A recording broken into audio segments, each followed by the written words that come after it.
นับสนุนโดยแอปวันดีคอนเทนต์จริตไทยเพื่อคนไทยดาวน์โหลดได้แล้ววันนี้เมื่อมีอาการไอมีเสมหะบรรเทาด้วยยาน้ำแก้ไอเด็กตรามิสเตอร์เฮิร์บ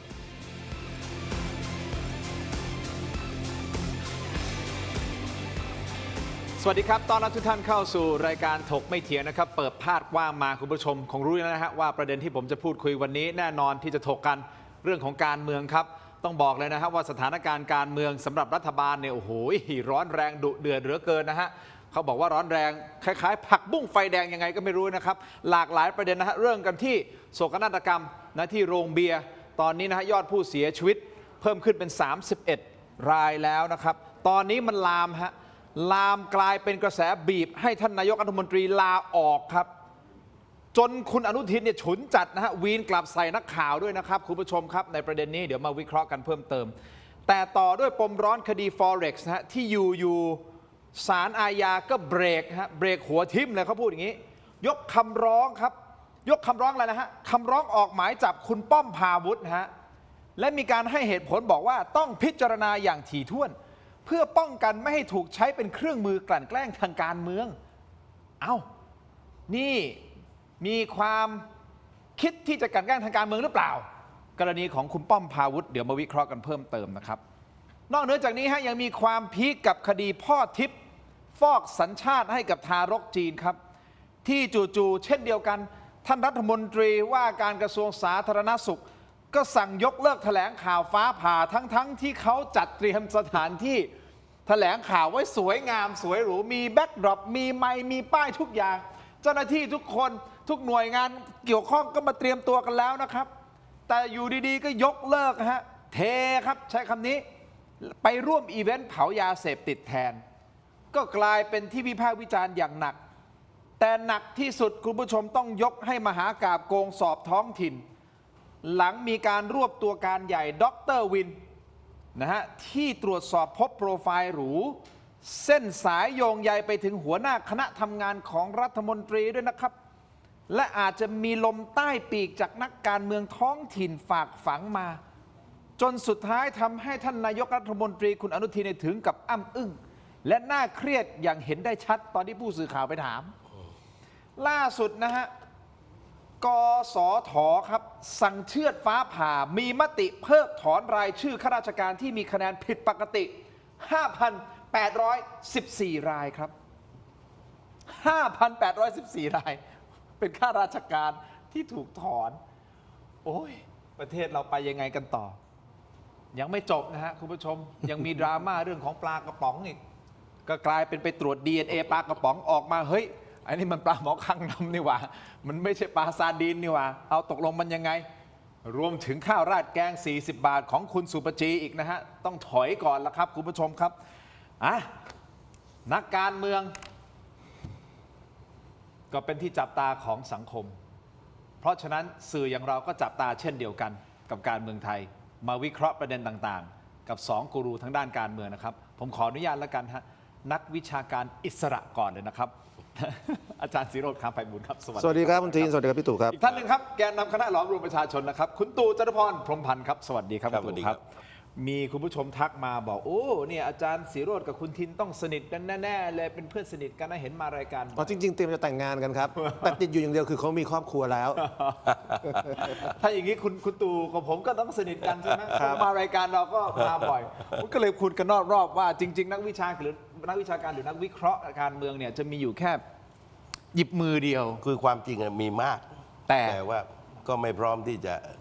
ออกมาวิพากษ์วิจารณ์คือการวิจารณ์อย่างนี้เนี่ยนะคนที่ไม่เข้าใจจะคิดว่าเฮ้ยคุณวิจารณ์คุณได้ออกทีวีมันมีความสุขแต่ไม่ใช่นะคือคนอย่างผมอย่างพี่ตู่จตุพรหรือคุณทินเนี่ยนะครับ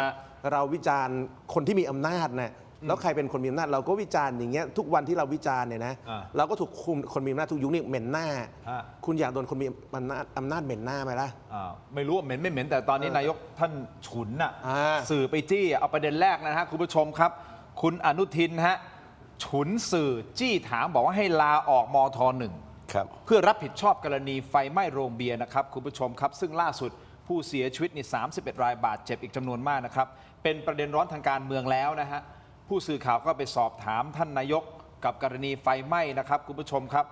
และในฐานะที่ท่านเป็นรัฐมนตรีว่าการกระทรวงมหาดไทยเอาแบบตรงไปตรงมาจะพิจารณาลาออกจากตำแหน่งหรือไม่เพราะว่ามีกระแสข่าวที่ตอนนี้มันกลายเป็นประเด็นนะบอกว่าเฮ้ยถ้าอย่างนี้ท่านลาออกไปเลยคุณอนุทินตอบคำถามนี้ว่าอย่างไรฟังครับ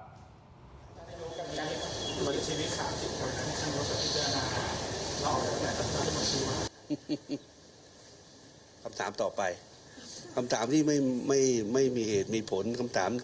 ที่ตั้งขึ้นมาเพื่อจะมาทำให้เกิดอารมณ์เกิดอะไรมันไม่ควรถามเราต้องเป็นมืออาชีพเหมือนกันนะน้องนะหลายครั้งแล้วนะ คำถามต้องเป็นมืออาชีพนะฮะหลายครั้งแล้วนะน้องนะคุณตู่จตุพรเอาตรงๆอ่ะให้ความเป็นธรรมกับท่านนายกอ่ะท่านคุณจะตอบว่าไงถ้าเจอคำถามแบบนี้ คือความเป็นจริงอะไฟไหม้อะ ฮะ แต่มันไม่ต้องรับผิดชอบถึงขั้นลาออก ฮะ คือในอดีตเนี่ยสมัยยุคจอมพลสฤษดิ์ธนรัตน์เนี่ย ครับ ต้นเพลิงถูกประหารนะไฟก็หยุดไหม้ไปพักใหญ่ แต่ว่านั่นคือยุคเผด็จการ ครับ คือผมดูว่าภาวะการสะสมในแต่ละเรื่องราว คือเรื่องของไฟไหม้เนี่ยนะครับมันเป็นเรื่องที่โศกนาฏกรรมมันช็อกที่ผมเล่าก่อนเข้ารายการว่า ผมมีโอกาสติดคุกกับเจ้าของสันติก้าผับอะว่าเขากำลังจะเลิกกิจการอีก3 ชั่วโมงนะครับ แต่ว่าก็เป็นโศกนาฏกรรมที่คาดไม่ถึง เลิกกิจกรรมหมายความว่าตอนนั้นเขาวางแผนว่า ปิดละ ก็คือ ร้านกำลัง ฉลอง จะ ครั้ ปิด งสุดท้ายแล้ว วันสุดท้ายแล้วว่าอีก3 ชั่วโมง ผมกำลังจะเลิก ซานติก้านี่นะฮะ ครับ โอ้โหแล้วเกิดโศกนาฏกรรม คือถ้าเราได้อ่านหนังสือเรื่องหลายชีวิตของหม่อมคึกฤทธิ์เนี่ยจะเข้าใจว่าที่ไปเรือล่มตายด้วยกันบางทีมันเป็นเรื่องชะตาอย่างหนึ่ง แต่ว่าหลังจากนี้เนี่ยนะครับ ผมว่าเราไม่ต้องพูดถึงบทเรียนมันเลยบทเรียนมันต้องเป็นบทสอนละคือผมไม่ได้วาดหวังว่าเราจะต้องรอกลไกอะไรแล้วแต่ว่าร้านค้าต่างๆ จะต้องแข่งขันเรื่องความปลอดภัยร้านไหนไม่มีระบบป้องกันอัคคีภัยคนก็ไม่ต้องเข้านะครับ ถ้ารอเนี่ยนะครับกลไกเข้าไปตรวจนู่นนี่นั่นนะครับ ก็อาจจะมีปัญหา ครับ แต่ว่ากรณีนี้เนี่ยนะครับแน่นอนที่สุดใครก็ไม่อยากให้เกิด ครับ แต่ว่าต่อไปนี้พอมันมีเหตุเนี่ยประชาชนเขาเลือกได้ แต่ว่าคำถามนี้ที่ไปถามนายกรัฐมนตรี เอาว่าลาออกไหมท่านรับผิดชอบหน่อย คือความจริงเนี่ยคือการสะสมเรื่องราวความเครียดมันเรื่องราวมันมากนะนายกก็พยายามที่จะคลายเครียดไปดูดนตรีลุกขึ้นเต้นบ้างเล่นดนตรีเป่าดนตรี แต่แววตาก็บอกว่ามันรับเรื่องแต่ละอย่างว่ามันเริ่มน้ำหนักมันเริ่มมากกันตามลำดับ ครับ เพราะฉะนั้นนะครับมันต้องควรที่จะมีคนคอยที่จะช่วยในการอธิบายนะครับในแต่ละประเด็นอธิบายก็คือหมายความว่าพูดทั้งให้เห็นทั้งภาพอะคือแต่ละคนที่ทำหน้าที่ในการพูดแทนนายกเนี่ยคือพูดเป็นการจิ๊กซอว์แยกส่วน คือความจริงเนี่ยนะครับนายกต้องมาพูดแบบนี้แบบจิ๊กซอว์แยกส่วน แต่ว่ามันต้องมีมือที่สามารถที่สร้างความเข้าใจของคนแต่ละคน ครับครับ และคำถามนี้ก็ขำบอกก็มีหน้าที่จะต้องดำเนินคดีความแล้วก็ดูแลคนนะครับอย่าให้ตั้งถึงขั้นขนาดนี้มันเป็นเรื่องความรับผิดชอบนะครับเพราะฉะนั้นแต่ว่าอารมณ์ที่มันสะสมความเครียดมันจะทวีคูณเข้าตามลำดับจึงมีอาการนี่ก็ถือว่าน้อยนะครับบางคนอาจจะหนักกว่านี้ด้วยซ้ำ อาจจะหลุดมากกว่านี้ คุณนุ้งอิงก็เห็นไหมตอนที่เห็นมีอาการไหมทุกคนน่ะคนที่เป็นนายกรัฐมนตรีมันก็มีวันที่ควบคุมไม่ได้เพราะหลายเรื่องมันมากนะครับนี่ก็ขึ้นสู่อาการนี้ เพราะฉะนั้นต้องบริหารการจัดการเรื่องความเครียดให้ได้ คือถ้าใจยังไม่นิ่งนุ่นไม่นิ่งก็อย่าเพิ่งออกมาพบสื่อสินะครับแล้วก็ต้องพร้อมเผชิญในการตอบทุกคำถามอย่างสบายๆ ถ้าอย่างนี้อาจารย์ศิโรจน์ถ้าอาจารย์ศิโรจน์เป็นนายกรัฐมนตรีจะตอบคำถามยังไงถ้าสื่อถามมาอย่างเงี้ย ก็ผมว่าจังหวะแรกที่นักข่าวถามนะครับว่าให้นายกจะพิจารณาตัวเองลาออกไหมจากกรณีไฟไหม้เนี่ยแล้วนายกขอคำถามอื่นเนี่ยมันจบแล้ว จังหวะนั้นเนี่ยนายกสวยแล้วคือบอกขอคำถามอื่น คือการปฏิเสธคำตอบนั้นเนี่ยในแง่นักการเมืองเนี่ยโอเค complete และแต่พอ complete คือรู้แล้วว่าไอ้นั่นคือเรื่องที่ควรพูดว่าขอไปคำถามอื่นเนี่ยความเป็นอนุทินความเป็นคนมีอารมณ์เนี่ยมันโผล่ขึ้นมาไงก็เลยต้องขอสวนกลับไปจังหวะนั้นเนี่ยพูดตรงๆนายกพลาดนะครับผมเข้าใจนะครับว่าคือการบอกว่าเรื่องไฟไหม้ให้นายกต้องออกเนี่ยแรงไปนิดนึงมันไกลไปนิดนึงนะครับถ้าบอกว่าท่านออกเนี่ยถ้าเป็นเรื่องอย่างกงสอบท้องถิ่นเนี่ยนะครับผมอยากเห็นนะครับนักข่าวคนเดียวกันถ้าเกิดวันรุ่งขึ้นถามว่านายกจะลาออกไหมเรื่องกงสอบท้องถิ่นที่ยังแก้ไม่จบอย่างเงี้ย ผมว่านายกเนี่ยอาจจะไม่โกรธขนาดนี้ แต่พอเป็นเรื่องไฟไหม้เนี่ยหนึ่งมันไกลตัวนายกใช่ไหมครับสองพอมันไกลตัวนายกอาจจะรู้สึกว่ามาหาเรื่องหรือเปล่า แต่นักข่าวต้องย้ำนักข่าวมีสิทธิ์ถามนะครับเพราะหน้าที่นักข่าวคือคำถามนะครับจะเป็นคำถามที่นายกชอบหรือไม่ชอบเนี่ยคนเป็นนายกสำหรับผมนะครับต้องเก็บไว้ในใจนะครับนักข่าวถามไม่เหมาะให้สังคมตัดสินเอง แต่นายกเนี่ยไม่ควรจะเป็นคนที่ไปทะเลาะไปต่อปากต่อคำกับนักข่าวผมว่าช็อตที่นายกไปต่อปากต่อคำกับนักข่าวเนี่ยนายกพลาด ไม่ควรจะไปต่อปากต่อคำพูดว่าขอไปคำถามอื่นเนี่ยเหมาะและ full stop แค่นั้นเนี่ย คือชัดเจนแล้วแหละ ชัดแล้ว ด้วยตัวมันเอง ใช่แต่พอนายกกลับมาสวนเนี่ยผมว่าไม่ค่อยดีแล้วบางคนกองเชียร์เพื่อไทยก็เทียบว่าโอ้โหสมัยอุ้งอิงพูดเนี่ยสื่อเอาตายแล้วทำไมพออนุทินพูดเนี่ยสื่อยังไม่เห็นตอบโต้กัน มันก็จะเริ่มมีกระแสแบบนี้ครับว่าสื่อเนี่ยควรจะออกไปเล่นคุณอนุทินให้หนักมากขึ้นจากฝั่งเพื่อไทยที่เขารู้สึกว่าสมัยอุ้งอิงถ้าพูดแบบนี้สื่อประชาทันกันแล้ว ขยี้แล้ว ขยี้แล้ว เพราะฉะนั้นผมว่านายกเครียดอย่างที่พี่ตู่แกพูดเนี่ยถูกแต่นายกเนี่ยต้องเก็บอารมณ์นะครับเพราะยังไงนักข่าวก็เด็กกว่านายกเนี่ยใช่ไหมนักข่าวอายุอย่างมากก็30นายกจะ60แล้วอะอายุมากกว่านักข่าวครึ่งหนึ่งเนี่ยการเก็บอารมณ์คือคุณสมบัติของผู้นำอย่างหนึ่งเหมือนกันนะครับ ครับ แล้วนายกก็คงเห็นว่าผู้นำในอดีตเนี่ยเวลาสวนนักข่าวเนี่ยมันไม่ใช่ภาพของคนที่เป็นผู้นำแล้วมีวุฒิภาวะ ครับ บางทีเป็นนายกต้องเก็บอารมณ์ ครับ ถึงโกรธก็ต้องเก็บครับ ฮะแต่นอกจาก ไปเตะบอลที่บ้านเอา หรือไม่ หรือ ไป ไปเล่น เป่า ดนตรี เป่าแซกทั้งวันไประบายอารมณ์ที่แซกโซโฟนเอา นะครับแต่นอกจากประเด็นดราม่าแล้วนะฮะนายกมีการสั่งให้ทุกหน่วยงานที่เกี่ยวข้องเนี่ยเร่งทบทวนเรื่องของการจัดโซนนิ่งสถานบันเทิงใหม่ทั้งหมดนะฮะทวนกันนิดนึงนะฮะจัดโซนนิ่งเมื่อวานนี้เราพูดไปในรายการแล้วนะฮะโซนนิ่งมีทั้งหมด3โซนด้วยกันถูกต้องไหมฮะที่เป็นสถานบันเทิงสามารถที่จะจัดได้นะครับก็มีตรงพัดพงษ์ใช่ไหมบางรักตรงนั้นนะฮะแล้วก็รวมถึงเพชรบุรีตัดใหม่ตรง RCA แล้วยังมีรัชดาพิเศษกนะครับนั่นคือ3โซนนิ่งตรงนี้เนี่ยเป็นข้อจำกัดหรือเปล่าที่ทำให้ร้านอาหารแปลงร่างเป็นสถานบันเทิงนอกโซนนิ่งถูกต้องไหมฮะ คือโซนนิ่งที่ว่านี่โบราณมากนะ ใช่ ยุคมันเปลี่ยนแปลงคนไป RCA เนี่ยยุคพวกเราเนี่ยกับยุคปัจจุบันนี่คนละเรื่องแล้วนะนะครับปัจจุบันไปกินได้แต่ไอ้หมาล่าแล้วนะครับมันไม่ใช่ตึ๊ดไม่ได้ยินแล้วไอ้ตึ๊ดนั่นยุคมันเปลี่ยนบางรักนี่ก็โคตรโบราณมากนะครับยุคมันเปลี่ยน เนี่ยท่านเลยบอกไงให้ไปทบทวนจัดโซนนิ่งใหม่โดยท่านมองนะบอกว่ากฎหมายเดิมที่ห้ามตั้งอยู่ใกล้โรงเรียนหรือวัดในระยะ 2 กิโลเมตรเนี่ยไม่สอดคล้องกับความเป็นจริงในกรุงเทพแล้วฟังเสียงท่านหน่อยครับ คือในส่วนของกทมเนี่ยมันเป็นเรื่องโซนนิ่งอยู่กับตำรวจ แล้วก็ทางกทม เดี๋ยวก็พยายามจะให้เขาดูที่ปรับว่าตรงไหนมันเหมาะสมยังไง พอบอกให้เขาปรับเขาก็บอกโอ้ถ้ายึดกฎหมายเดิมอะไรนั้นต้องอยู่ห่างโรงเรียนไม่เกินกี่กิโลห่างวัดไม่เกินกี่กิโลปรับไปตรงไหนก็ปรับไม่ได้หมดเพราะฉะนั้นเราก็ต้องมานั่งดูด้วยว่าเราจะแก้ไขยังไง อาจจะต้องแก้ไขกฎหมายหรือเปล่านะครับคือยุคสมัยมันเปลี่ยนไปก็ผมก็ได้ให้คนไปศึกษาอยู่ว่าจะปรับยังไงพอเขากลับเข้ามาทีบอกปรับได้ค่ะแต่ว่าหลักเดิมไม่ต้องเปลี่ยนไปเยอะ อยู่โรงเรียนใกล้โรงเรียนไม่ได้ อยู่ใกล้วัดไม่ได้มันตรงไหนอะที่มันไม่ใกล้วัด2 กิโลมันอยู่ตรงไหนในกรุงเทพมันก็ใกล้วัด2 กิโลใกล้โรงเรียน2 กิโลนั้นนะก็คงต้องว่ากันใหม่ ตอนนี้โซนนิ่งที่ถูกต้องจริงมีอยู่ในกทมมีอยู่2-3 ที่มั้งข้าวสารกับ RCA นะว่ากันไปแล้วที่อื่นๆก็ต้องทำตามกฎหมายอะถ้าไม่อยู่ในโซนนิ่งก็เปิดได้ถึงเท่าไหร่เที่ยงคืนใช่ไหมมีมหรสพไม่ได้อย่างนี้นะคุณผู้ชมท่านนายกบอกในระหว่างที่ยังไม่ได้แก้กฎหมายความหมายคือไปศึกษานะว่าจะแก้ยังไงนะแต่ในระหว่างนี้เนี่ย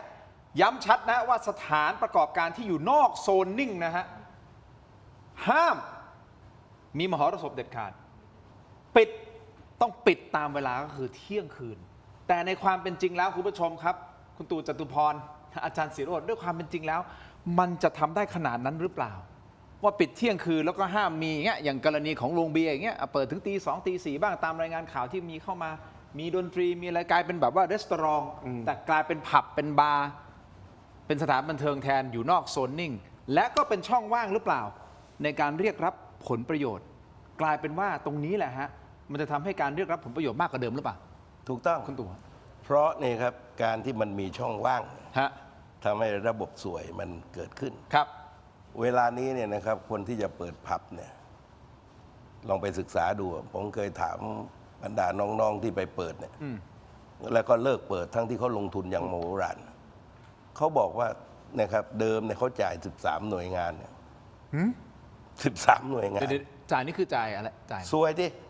13 หน่วยงาน13 หน่วยนะครับไม่จ่าย1 หน่วยก็พัง ต่อมาจาก 13ไอ้ชุดไหนก็ไม่รู้ก็อยากจะได้เพิ่มอีก 3 เป็น 16 แค่นี่นะครับหน่วยละ 5,000 ต่อเดือนเนี่ย มันเท่าไหร่แล้ว เท่าไหร่แล้วนะครับบางเดือนมีกรณีพิเศษขึ้นมาอีก นั่น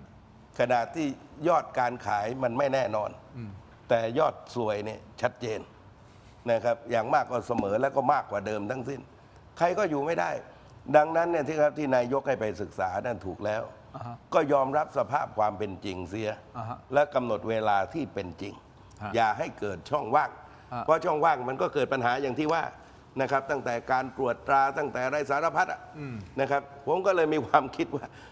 ไอ้เรื่องนะครับเรื่องจะเข้าร้านไหนให้เป็นเรื่องของประชาชนตัดสินละแต่ว่าไอ้เรื่องเนี่ยนะครับการกำหนดโซนนิ่งเนี่ยมันไม่สอดคล้องกับภาวะความเป็นจริง ครับ ณปัจจุบันโลกมันเปลี่ยนแปลงไปเยอะ เหมือนคนไป RCA เมื่อ 20 ปีที่แล้วอะ อ่า หรือคนไปพัดพงเมื่อ 50 ปีที่แล้ว มันคนละเรื่องกับวันนี้นะครับเพราะฉะนั้นผมว่าก็เอาความเป็นจริงเพื่อลดช่องว่าง เพื่อจะได้ปฏิบัติตามกฎหมายอย่างเคร่งครัด อาจารย์ศิโรจน์คิดว่ามันจะแก้ได้ไหมกฎหมายนี้ เพราะมันอยู่กันมานานเหลือเกินนะแบบนี้นะแล้วหมายความว่าอะไร เพราะมันอยู่แบบนี้ไง มันเลยมีช่องว่างของการรับสวยไงถ้าสมมุติเกิดทำจัดโซนนิ่งดีๆทำให้มันถูก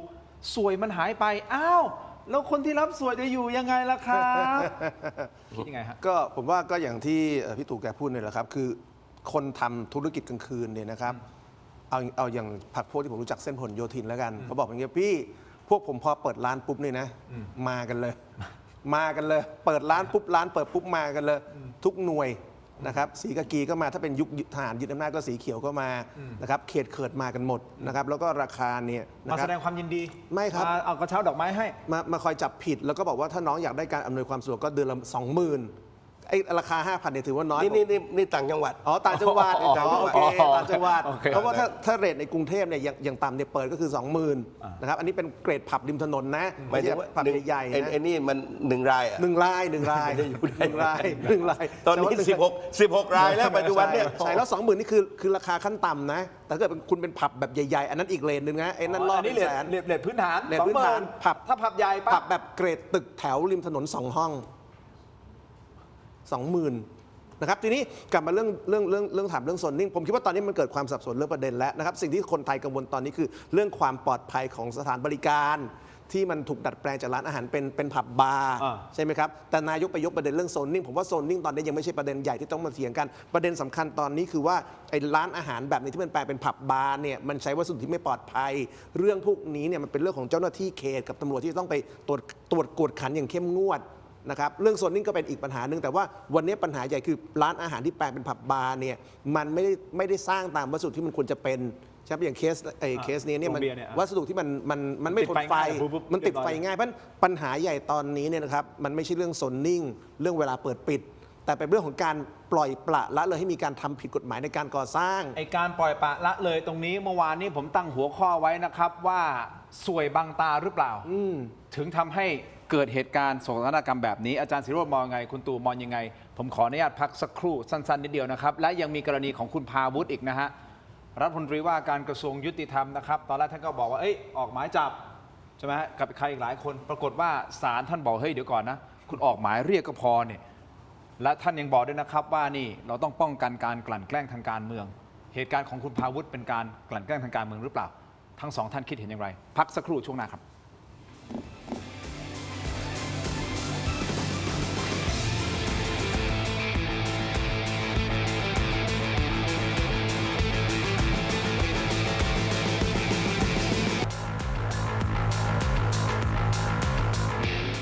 สนับสนุนโดยผลิตภัณฑ์ตราทิพรสแค่มีทิพรสก็อร่อยครบรส แก้ลมวิงเวียน ยาหอมเม็ดซองแดง เวชพงศ์โอสถ หาซื้อได้ตามร้านขายยาทั่วไป กลับมาต่อนะครับคุณผู้ชมครับถกไปเถียงครับยังอยู่กับคุณตูจตุพรและอาจารย์ศิโรจน์นะครับอาจารย์ศิโรจน์พูดประเด็นก่อนที่เราจะปิดเบรกเมื่อสักครู่นี้ไม่น่าสนใจนะครับเรื่องของโซนนี่คือเป็นเรื่องหนึ่งแหละคุณตู่นะฮะอาจารย์ศิโรจน์มันเป็นเรื่องเนี่ยมันถามว่าสำคัญไหมก็สำคัญ แต่จริงๆสำคัญมากกว่านั้นคือเรื่องของความปลอดภัยของสถานที่ต่างๆ โดยเฉพาะสถานที่ที่ต้องรองรับคนเข้ามาเยอะๆ ใช่ ร้านอาหารเองก็ดีนะครับตอนเนี้ยมันถูกแปลงสภาพ เพราะมันอยู่นอกโซนนิ่งไงไม่สามารถที่จะให้เป็นสถานบันเทิงได้เขาเลยแปลงสภาพขอใบอนุญาตเป็นร้านอาหาร แต่การดำเนินการ พฤติกรรมมันไม่ใช่ร้านอาหาร มันกลายเป็นผับเป็นบาร์เป็นสถานบันเทิงมีดนตรีมีนักร้องมีแบบเต้นมหรสพมีอะไรกันเต็มไปมากมายเลย ปัญหามันอยู่ตรงนี้มากกว่า ใช่ แล้วทำไมมันถึงเกิดขึ้นได้ครับ ก็เพราะคนที่อนุญาตให้ทำหลับตาข้างหนึ่งหรือเปล่า ก็ใช่ เพราะว่า ครับ มันมีสวยบังตาอันนี้ข้างเดียวนะบางทีเขาบังสองตาเลยมองไม่เห็นเลย ผมยกตัวอย่างอย่างนี้นะครับ ผมเจอพรรคพวกที่เขาอยู่ในพื้นที่ซึ่งคือเขตเนี่ยมีทั้งคนที่รีดไถและไม่รีดไถนะครับในกรณีของเจ้าของผับดังแห่งหนึ่งนะครับที่เป็นรุ่นน้องเนี่ย ครับ แล้วเป็นผับดังมากพูดไปแล้วคนรู้จักเลยเนี่ยเคสเนี่ยโชคดี เจอพื้นที่ซึ่งเขตไม่รีดไถนะครับแล้วเขตไม่รีดไถเนี่ยมาตรวจนะครับปีหนึ่งตรวจ4 ครั้ง ในเคสเนี่ยเขาชอบมากเลยเพราะเขาเป็นคนที่เป็นผู้ประกอบการที่ดีไง ตรงชิ้นนะ ตรงชิ้นนะครับชอบมากเลยพี่มาตรวจผมเยอะๆพี่ชอบ คนที่จะต้องมาตรวจมีทั้งสำนักงานเขตนะครับแล้วก็มีทั้งสำนักป้องกันและบรรเทาสาธารณภัย ทั้งสองส่วนนี้อยู่ภายใต้กทมนะครับโดยเฉพาะอย่างยิ่งถ้าเกิดได้ผอเขตที่ขยันนะครับแล้วตรงไปตรงมาเนี่ยจะเป็นเรื่องที่ดี เพราะฉะนั้นผมว่าวันนี้สิ่งที่อาจจะต้องไปคุยนะครับอาจจะต้องถามอาจารย์ชาติชาติ ว่าวันนี้เรื่องของเขตในกทมเนี่ยสำนักงานเขตต่างๆเนี่ยมีการปล่อยปละละเลยให้เขตต่างๆเนี่ยครับทำการมองไม่เห็นหลับตาข้างเดียวกับสถานประกอบการในลักษณะนี้หรือเปล่าแล้วอาจารย์ชาติชาติต้องไปไล่ดูแล้วว่าสำนักงานเขตต่างๆนะครับและสำนักป้องกันและบรรเทาสาธารณภัยของอาจารย์ชาติชาติเองเนี่ยครับไปไล่ตรวจผับสถานบริการทั้งหมดเนี่ยเข้มข้นขนาดไหนเพราะถ้าตรวจปุ๊บเนี่ยมันเห็นอยู่แล้วว่าผิดคือเคสผับที่ไฟไหม้เนี่ยนะครับแค่เราเห็นภาพถ่ายเราก็สงสัยแล้วว่ามันเป็นอย่างนี้ได้ยังไงมันเปิดอย่างนี้ไงเพดานมันเตี้ยอย่างนี้ได้ยังไงใช้โต๊ะเก้าอี้เป็นไม้ทั้งร้านอย่างนี้ได้ยังไงใช้ฝ้าแบบนี้ยังไงคือถ้าคุณตรวจปุ๊บมาคุณเห็นคำถามคือไอ้คนที่มีหน้าที่ตรวจมันไม่เห็นเพราะอะไรหนึ่งมันไม่ตรวจสองตรวจแล้วมันเห็นแล้วก็บอกว่าเมื่อผมเห็นว่าพี่ผิดพี่ให้ผมเดือนละ30,000แล้วผมก็จะปล่อยผ่านใช่ผมคิดว่าในกทมเนี่ยจำนวนมากเป็นแบบนี้รู้ว่าผิดแต่ปล่อยผ่านเพราะฉะนั้นวันนี้ต้องเช็คบินทั้งตำรวจและสำนักงานเขตว่ารับอะไรหรือไม่อะไรอันนี้คือ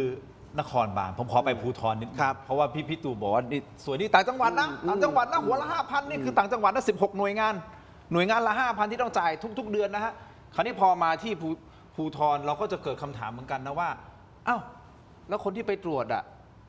ทำไมถึงเรียกรับเงิน เพราะเขาลงทุนหรือเปล่าลงทุนคือความหมายคืออะไรฮะอย่างกรณีกงสอบไงเพราะเขาลงทุนไปเยอะเขาต้องถอนทุนไงก็เลยกลายเป็นช่องว่างจริงๆมาดูต้นตอจริงๆมันอาจจะมาจากเรื่องพวกนี้ทั้งหมดเลยนะคือตั้งแต่แรกนะครับวันนี้เราเห็นตั้งแต่แรกเข้า และระหว่างทางวิ่งเต้นแต่งตั้งโยกย้าย นั่น ทุกอย่างเป็นค่าใช้จ่ายทั้งสิ้น ทีนี้เนี่ยนะครับวันนี้ต้องมองประเทศไทยแล้วนะ เรากำลังจะเป็นประเภทวันชนวันเดือนชนเดือนปีชนปีงบประมาณแผ่นดินเนี่ยรายรับเท่ากับค่าใช้จ่ายพอดีเป๊ะเลย ค่าใช้จ่ายที่ว่าก็คือเงินเดือนงบผูกพันนะใช้หนี้ดอกเบี้ยเงินต้นเสมอกันแต่ว่ากฎหมายบัญญัติว่าจะต้องมีงบพัฒนา 20%ทีนี้เมื่อมันเก็บได้เท่านี้ต้องกู้ในเรื่องของการพัฒนา ดังนั้นเนี่ยนะครับในแต่ละประเทศที่เขายกเครื่องเนี่ยอย่างเวียดนามเขาลดจำนวนข้าราชการนะควบรวมจังหวัดของเรานี่เพิ่มข้าราชการทั้งที่เนี่ยครับการเพิ่มเขาเห็นนะครับกรณีไอ้ท้องถิ่นเนี่ยนี่ไงความอยากที่จะเพิ่มผมไม่เชื่อว่าเวลานี้ท้องถิ่นอยากจะได้คนเพิ่มเพราะค่าใช้จ่ายงบประจำนี่มันมากงบอุดหนุนก็น้อยลงปีนี้กับสภาพงบประมาณเป็นอย่างนี้เนี่ยทีนี้เนี่ยนะครับเมื่อลองไปดูเนี่ยแต่ละอาชีพเนี่ยล้วนแต่มีการนะครับนี่แรกเข้าต่อมาระหว่างทางนี่วิ่งเต้นกันมากที่สุดและไม่ใช่เฉพาะกรมส่งเสริมการปกครองส่วนท้องถิ่นลองไปดูได้คนทำเรื่องนี้เนี่ยนะครับทำไมเขาแปะยศชั้นประทวนแปะหน้าล่ะลองไปศึกษาดูแต่มันนะครับทั้งที่เขามีด็อกเตอร์ตามหลังนะเห็นไหมว่าอาชีพก่อนหน้านี้คืออะไรคือต้องสืบสาวราวเรื่องนี้นะครับเห็นไหมคนผมไม่ได้ไปว่านี่นะครับเป็นด็อกเตอร์แล้วจะเป็นใส่จ่าทำไมมีเหตุผลอะไรไหมทำไมน่าคิดนะเห็นไหมคิดนะมันต้องมีลักษณะพิเศษสิผมเนี่ยก็อยากบอกว่าถึงไหนเนี่ยนะครับประเทศมันควรที่จะปฏิรูปใหญ่หรือขนาดปฏิวัติหรือจะเรียกอะไรก็ได้ยกเครื่อง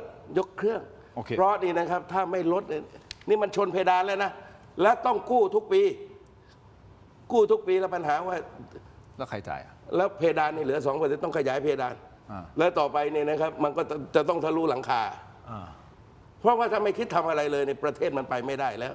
โอ้โห คือวันนี้ในคุณเนี่ยผมดูหน่วยงานมันซ้ำซ้อนกันหมดเรื่องการใช้คน ฮะ ส่วนกลางส่วนภูมิภาคส่วนท้องถิ่น และระหว่างส่วนท้องถิ่นด้วยกันเอง อ่าฮะ คืองานที่ถ้าใช้คนเพียงแค่คนเดียวเนี่ย ฮะ รัฐบาลจ้าง 10 คน ใช่ ถังแตกเลยอย่างเงี้ย นี่จ้าง10 คนจ ใช่ ริง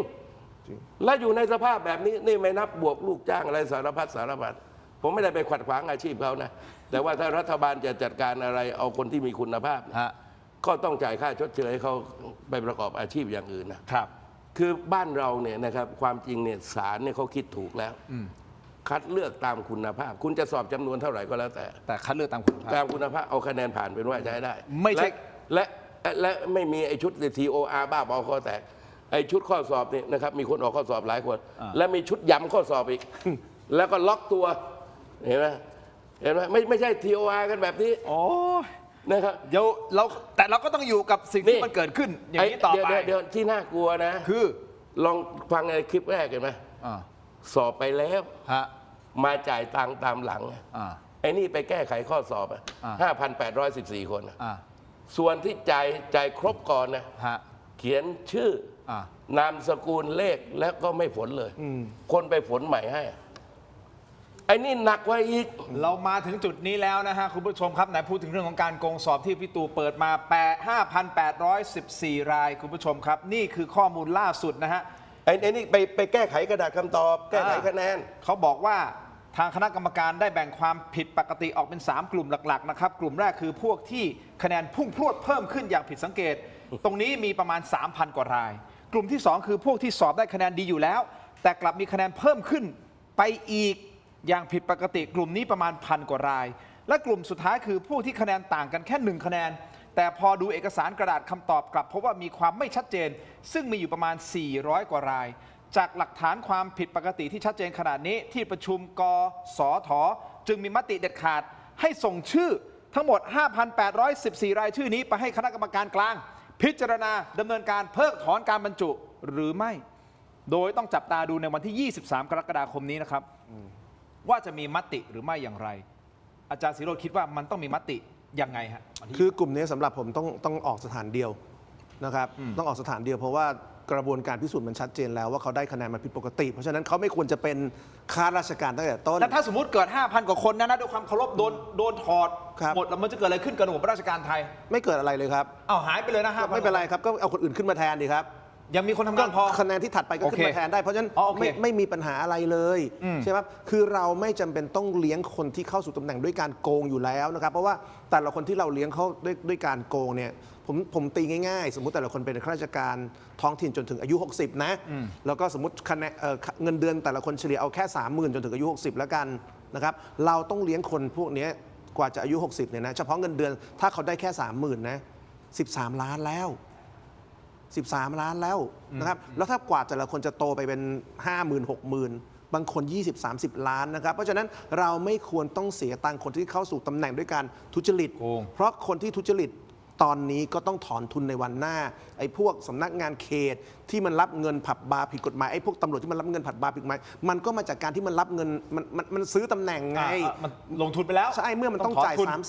300,000 บาทต่อตำแหน่ง 400,000 บาทต่อตำแหน่ง มันก็ต้องไปรีดไถมันก็ต้องไปตบทรัพย์มันก็ต้องไปทุจริตเพราะฉะนั้นถ้าคุณปล่อยให้คนทุจริตเข้ามา คุณก็ให้ใบไฟเขียว ที่เขา สำหรับ ทำ คนเหล่านี้ที่จะโกงที่จะรีดไถที่จะปล้นประเทศและในที่สุดเนี่ยราคามันคือลูกหลานของเราเองครับ เด็กที่ตายในผับเนี่ยไปเที่ยวผับไม่ควรจะตายนะครับผมรับไม่ได้นะครับที่อินฟูบางคนบอกว่าเฮ้ยไอ้พวกไปเที่ยวผับเนี่ยมันที่อโคจ ที่อโค ร จรอะไร ตายเป็นเรื่องมึงไม่ใช่นะครับการไปเที่ยวผับนะครับมันไม่แปลว่าคุณจะต้องตาย มันเป็นสิทธิ์ของเขา นะครับไอ้เรื่องที่อโคจรหรือไม่เป็นมุมมองทางศาสนาของแต่ละคนว่ากันไป แต่คุณจะบอกว่าคนเที่ยวผับบาร์เป็นคนเลวคนชั่วเป็นที่อโคจรตายก็เรื่องของมึงอย่างเงี้ยไม่ได้นะครับเพราะฉะนั้นการไปเที่ยวผับไม่จำเป็นจะต้องตายนะครับถ้ามันไม่มีการรับส่งรับสวยใช้วัสดุที่ไม่มีเพราะฉะนั้นกลับมาที่เรื่องเดิมนะครับผมว่า 5,000 คนเสียไปเนี่ยนะครับประเทศไม่เดือดร้อนและประเทศเราจะปลอดภัยมากขึ้นด้วยดีกว่ามีคนที่ได้เป็นข้าราชการด้วยการซื้อตำแหน่งไปคุมงานโยธาคุมตำรวจคุมองค์กรต่างๆของประเทศไทย อ่ะเดี๋ยวฟังเสียงท่านปลัดกระทรวงมหาดไทยกันหน่อยนะครับประเด็นนี้ฟังหน่อยครับ สิ่งที่เราได้ให้ทางกรมท้องถิ่นนะฮะได้ตรวจสอบ ผลคะแนนที่เป็นคะแนนดิบนะกับคะแนนที่ประกาศผลเนี่ยนะครับโดยมีหน่วยงานที่มาเข้าร่วมด้วยก็คือปปทนะครับแล้ว DSI เนี่ยมาร่วมสังเกตการณ์ในการดูคะแนนเปรียบเทียบกัน เมื่อคะแนนที่เรามาเปรียบเทียบกันแล้วเนี่ยก็พบความผิดปกติที่ผมบอกไปแล้วนะครับ 5,000 กว่าคนเนี่ยนะครับก็แบ่งเป็น 3 กลุ่ม กลุ่มแรกก็คือคะแนนที่มันห่างกันชัดเจนอะที่ถูกอัพขึ้นมานะฮะ 3,000 กว่าคน กลุ่มที่ 2 ก็คือกลุ่มที่คือคะแนนเขาดีอยู่แล้ว แต่เพิ่มขึ้นอีกก็น่าจะก็คือผิดปกติอีกนะแต่ว่าเขาคะแนนดีอยู่แล้ว แต่เพิ่มขึ้นอันนี้1,000 กว่าคน และกลุ่มที่ 3 ก็คือกลุ่มที่มันห่างกันแค่1 คะแนนแล้วก็ไอตัวแผ่นเอกสารไม่ชัดอะไรเงี้ยต่างๆเนี่ยประมาณ400 กว่าคนทั้ง3 กลุ่มเนี้ยรวมเป็น 5,814 คน5,814 คนเนี่ยเราก็จะส่งเนี่ยทั้งหมดเนี่ยให้กับกกกลางซึ่งกกลางก็เป็นผู้มีอำนาจหน้าที่ในการที่จะพิจารณาคุณผู้ชมครับผมขออนุญาตพักสักครู่สั้นๆนิดเดียวนะครับเดี๋ยวช่วงหน้ากลับมาพูดคุยประเด็นนี้กันต่อเพิ่มเติมอีกนิดนึงนะฮะแต่สาระสำคัญอีกประเด็นหนึ่งที่ต้องพูดคุยกันก็คือกรณีของคุณป้อมพาวุฒินะฮะคุณผู้ชมครับสรุปแล้วนี่คือการกลั่นแกล้งทางการเมืองใช่หรือไม่ทั้งสองท่านมองยังไงพักสักครู่ครับ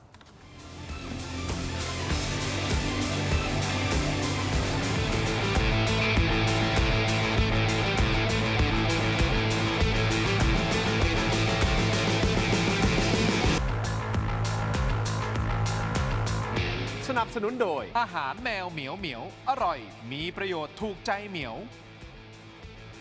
กลับมาต่อนะครับคุณผู้ชมโทรไม่เถียงครับอยู่อาจารย์ศิโรจน์และคุณตู่จตุพรนะครับอันนี้ผมเอาอัปเดตสั้นๆนะเกี่ยวกับเรื่องของการโกงสอบนะครับคุณผู้ชมครับซึ่งตัวการสำคัญ3ท่านนะฮะก็ถูกเจ้าหน้าที่ตำรวจจับแล้วนะฮะทั้ง3คนนะฮะคุณผู้ชมครับท่านแรกนะฮะชื่อว่าดร.วินนะครับธนพัชรโพคินเป็นที่ปรึกษาผู้อำนวยการสำนักส่งเสริมและฝึกอบรมมหาวิทยาลัยเกษตรศาสตร์ถูกจับได้หลังพบว่ากำลังเดินทางไปที่สปป.ลาวส่วนอีกคนนึงนะครับก็เป็นน้องสาวของดร.วินคนนี้แหละครับคุณสัตพรถูกจับได้ที่มหาวิทยาลัยเกษตรศาสตร์วิทยาเขตกำแพงแสนนะครับอีกท่านหนึ่งจ่าพิชิตจำได้ไหมครับพอพานอ่ะสุดท้ายจับได้เหมือนกันนะฮะคนนี้เป็นอดีตผู้อำนวยการกองยุทธศาสตร์และงบประมาณเทศบาลเมืองวิเชียรบุรีจังหวัดเพชรบูรณ์นะฮะและเป็นเจ้าของบ้านที่ถูกจับคาหนังคาเขาว่าเขาแก้คำตอบอยู่อะที่มีเจ้าหน้าที่ใส่ชุดกากีแก้คำตอบอยู่อะไปจับได้นะฮะจ่าพิชิตเนี่ยไปจับได้ที่บริเวณด่านพรมแดนหนองคายคุณผู้ชมครับคราวนี้แหละที่น่าจับตาคือช่วงรัฐบาลคุณอนุทินเนี่ยนะคือดร.วินคนนี้เนี่ยเขาทำงานเป็นหัวหน้าคณะทำงานภายใต้คุณพัฒนาพร้อมพัฒน์ฮะรัฐมนตรีว่าการกระทรวงสาธารณสุขครับซึ่งรายการของพี่ดนัยนะฮะเจาะลึกทั่วไทย Inside Thailand พี่ดนัยกับพี่แมวสาวนะพี่อมรรัตน์เนี่ยก็ได้บอกว่าดร.วินเนี่ยไต่ขึ้นมาได้ก็เพราะการฝากฝังของนายกดอยเหรอฮะดอยจากจังหวัดเพชรบูรณ์และสจ.รักนี่ทำไมชื่อคุ้นจังเลยจากสงขลาเมื่อวานนักข่าวก็เลยไปถามคุณพัฒนาถึงความเกี่ยวข้องกับดร.วินเขาตอบยังไงฟังฮะ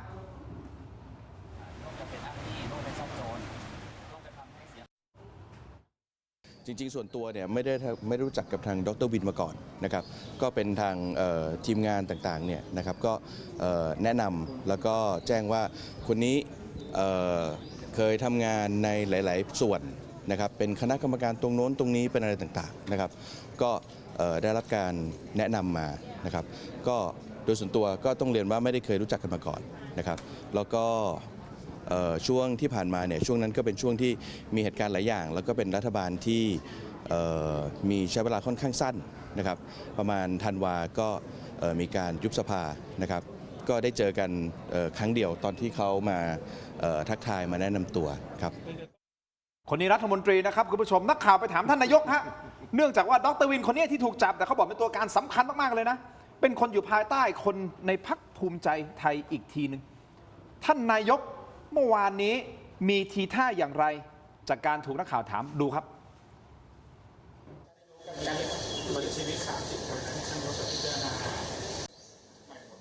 ก็ได้กำชับว่าจะตั้งใครต่อให้เป็นตำแหน่งหลักตำแหน่งรองตำแหน่งอะไรที่มันมีที่ปรึกษาของอะไรเนี่ยจากนี้ไปต้องสกรีนอย่างเต็มที่เดี๋ยวผมก็จะให้ผู้ใหญ่ ในคณะรัฐมนตรีคือเราก็ตรวจสอบทั้งหมดนะครับณขณะนั้นมันไม่มีปัญหาสักคนนะครับ เราต้องเอาข้อมูลในณขณะนั้นนะครับฝนตกแล้ว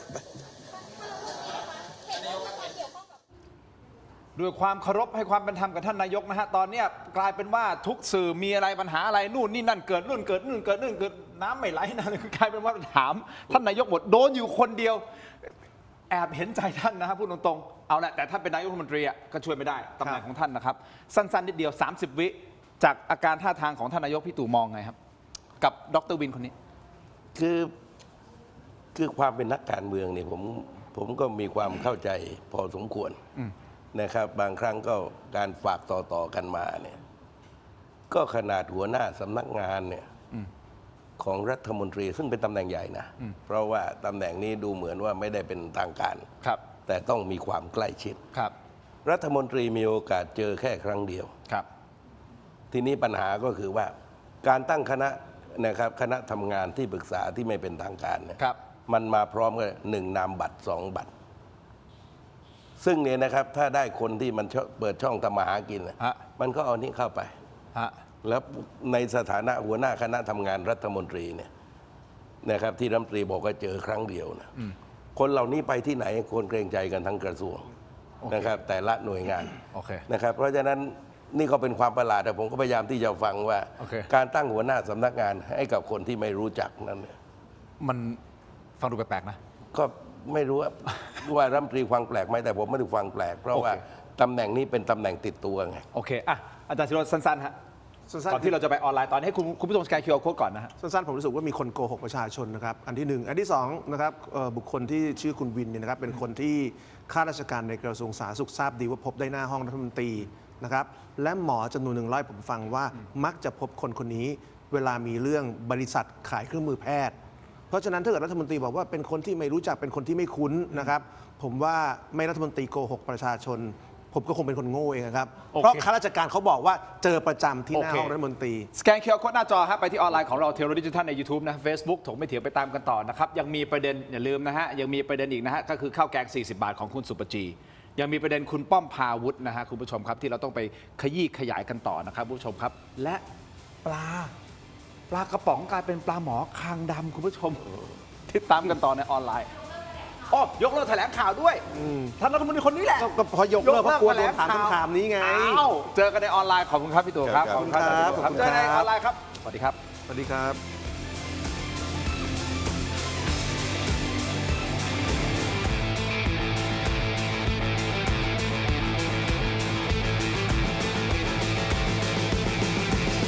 กลับมาต่อนะครับคุณผู้ชมถกไม่เถียงในช่วงของออนไลน์ขอบคุณนะฮะทุกท่านที่ติดตามต่อเนื่องกันมาเลยนะครับคุณผู้ชมที่ชมรายการอยู่ณตอนนี้ไม่ว่าจะเป็น YouTube Facebook นะฮะ YouTube นี่คือเทโรดิจิทัล Facebook คือถกไม่เถียงนะครับกดไลค์กดแชร์คอมเมนต์กันเข้ามาได้อย่างกระหน่ำต่อเนื่องเลยนะครับคุณผู้ชมครับอยากจะฝากอะไรถึงอาจารย์ศิโรจน์หรือคุณตู่จตุพรพรหมพันธ์ซึ่งเป็นแขกรับเชิญของผมในรายการวันนี้นะครับคุณผู้ชมครับแน่นอนฮะจะเรียกว่าเป็นขาประจำหรือเปล่าก็ต้องขาประจำมันเป็นแฟนแล้วอีกก้าวเดียวนะอย่าว่าแต่ขาประจำแขนก็ประจำมาพูดคุยกันนะครับมีหลายท่านที่วนเวียนมาที่ถกไม่เถียงให้เกียรติรายการมานั่งพูดคุยกันนะครับคุณผู้ชมเรายังมีความพยายามในการที่จะเรียนเชิญคนจากรัฐบาลมาแล้วเราก็ยังพยายามต่อไปอย่างต่อเนื่องนะครับที่คุณผู้ชมเห็นอยู่ที่ผ่านมาก็ยังเห็นว่าเราพยายามอยู่ก็ยังไม่มีแต่จริงๆเป็นยังไม่มีใครตอบจริงๆนะคือรัฐบาลไม่ค่อยชอบออกสื่อไม่ชอบคนทางคือก่อนเป็นเนี่ยชอบออกสื่อนะแต่พอเป็นปุ๊บเนี่ยไม่ยอมออกสื่อเลยตอนเป็นธรรมชาติเนี่ยตอนเป็นฝ่ายค้านเนี่ยขยันออกสื่อแต่พอเป็นรัฐบาลเนี่ยแทบทุกรัฐบาลนะเป็นเหมือนกันหมดจะหนีสื่อจริงทำไมนี้เนี่ยทำไมพี่เคยมีความคือเรื่องนิดนึงอยากรู้เรื่องการตอบคำถามไหมนะครับบางเรื่องเนี่ยก็คือตอบไม่ได้แต่เป็นฝ่ายค้านนี่กล่าวหาได้แต่เป็นพอมาเป็นรัฐบาลต้องตอบแทนบ้างอะไรบ้างนะครับก็คือหมายความมาตั้งใจตอบเดี๋ยวจะมีปัญหาคนนู้นมีปัญหาคนนี้นะครับนิ่งเสียแต่ว่าวิธีการของนายกแต่ละยุคแต่ละสมัยมันก็ต่างกันครับยุคของพลเอกเปรมเนี่ยความตึงเครียดมีเรื่องราวต่างๆมากมายถูกยึดอำนาจถึง2 รอบปราบได้ทำ66/23เมียนมามากมายต้องใช้เนี่ยนะครับต้องใช้นักจิตวิทยาคุณหมอประสบรัตนากรประกบติดเลยนะครับคอยที่จะผ่อนคลายบรรยากาศ รักษาความไม่ให้เครียดพลเอกเปรมฉายาเตมีบ้ายนักข่าวถามแบบเนี้ยกลับบ้านเถอะลูก กลับบ้านเถอะลูกป๋าไปแล้ว ก็คือเท่านี้ก็จบยุคของคุณชวนเนี่ยไหมแกก็ยืนสู้ไม่เหมือนกัน เรื่องนี้ยังไม่ได้รับรายงานก็เป็นวิธีการปฏิเสธ ครับ พลเอกชวลิตใช้วิธีพูดไม่รู้เรื่อง นี่ก็วิชาเยอะ คือพูดจนกระทั่งนักข่าวไม่ต้องถามอะไรก็ กลับ ไม่ได้ บ้านดีกว่าไม่ได้ประเด็นเลยฟังเรื่องงาน แต่นี่แกเป็นคนพูดรู้เรื่อง แต่ว่าเทคนิคคือว่าต้องการพูดไม่รู้เรื่อง แสดงว่าแต่ละท่านก็จะมีวิธีการ มีวิ แตกต่ง ชาของตัวเองนะครับ เพียงแต่ว่าพออย่างที่บอกว่า เมื่อเผชิญแบบนี้ความเป็นจริงนั้นมันต้องมีมือตัดเกม สมัยยุคป๋ายังมีดร.ไตรรงค์สุวรรณคีรีเป็นด่านหน้า คนนู้นก็เป็นด่านคือแต่ละเรื่องหน้าวันนี้นะครับหน้างานที่รับผิดชอบมันต้องมาอธิบายอย่างครบถ้วนเสียก่อนแต่ทุกอย่างมันลาหลวมหมดอ่ะเอายกที่มันเป็นข่าวเนี่ยนะครับที่คนขำกันอยู่ที่พอลงพื้นที่เนี่ยนะครับที่ไอ้โรงเบียร์ใครก็ไม่รู้เนี่ยนะครับมารายงานนายกรัฐมนตรี ทั้งที่เนี่ยนะครับไอ้ระบบรปภเนี่ยต้องยกเครื่องเลยไอ้นั่นน่ะมีมีดมันก็แทงนายก เรียบร้อยเลยนะ ผมบอกอันนี้ไม่ใช่เรื่องตลกแล้ว ใช่ นะ เรื่องใหญ่มาก คนที่แบบไม่รู้อีโหน่ยเนี่ยเข้ามาประกบโอ้โห นายกลงไปมือประสานใครเดี๋ยวใครจะเข้ามารายงานนายกแล้วกันพื้นที่ตรงนี้ โอ้โหอันตรายมาก ไอ้นี่ใครไม่รู้มารายงานเป็นตุเป็นตาตามหลัง แล้วข้อมูลผิดถูกก็ไม่รู้ด้วย ก็ไม่เกี่ยวก็ไม่เกี่ยวไงก็เหมือนคนไปงานศพอย่าไปกินงานเขาบอกรู้จักกับคนตายอะ ไม่มีพยานทุกคน ที่เขาเรียกอะไรมั่วบ้านงาน มั่วบ้านงาน มั่วบ้านงาน ไปงานแต่งไอ้เจ้าสาวก็คิดว่ามาจากพวกเจ้าบ่าวว่าพวกเจ้าสาวฉันได้จากนั้นไอ้สภาพการแบบเนี้ยคือผมบอกว่าไอ้ระบบชุด security ของนายกรัฐมนตรีเนี่ยต้องคิดใหม่นะแล้วระบบการประสานงานในพื้นที่เนี่ยพอลงไปต้องกำหนดแม้กระทั่งคนรายงานไอ้นี่ลงพื้นที่ไม่รู้ใครที่ไหนมันชิวๆไม่ได้แล้วนะนี่เจอปรากฏการณ์แบบนี้นะคือหมายความว่าไอ้คนที่มารายงานผมก็ไม่ว่าอะไรเขาอะนะครับคือเขาก็มีเป็นอย่างนี้แต่ว่าชุดของนายกรัฐมนตรีซึ่งนายกก็ไม่รู้เหมือนกันนะครับ แต่ว่าทำยังไงได้ มันมารายงานขนาดนั้น เห็นไหมมันก็กลายเป็นช่องว่าง แต่ว่าวิธีการถัดจากนี้คือคนที่มีหน้าที่มันต้องอธิบายมันต้องเฉลี่ยน้ำหนักไงถ้าน้ำหนักมันไปอยู่ที่นายกทั้งหมดมันจะอยู่ได้สักกี่วันเดียว ความเครียดเห็นไหมความเครียด เป็นอย่างนี้เอามา เขาจึงมีคณะรัฐมนตรีเนี่ยนะครับรวมกันเนี่ย36 คน แต่ตอนนี้มันกลายเป็นเหมือนท่านนายกรับจบทุกเรื่องเลยหรือเปล่าอาจารย์ เมื่ ศิโรจ อ น์ กี้คุยกับพี่ตู่ไงว่าแบบพอเราเห็นคุณอนุทินพูดทุกวันเนี้ยไม่มีใครยืนอยู่ข้างหลังใช่ไหมถ้าเป็นยุคคุณเศรษฐาคุณแพทองทานเนี่ยวอลเปเปอร์เพียบเลย ไอ้นุ่น สมศักดิ์สุริยะ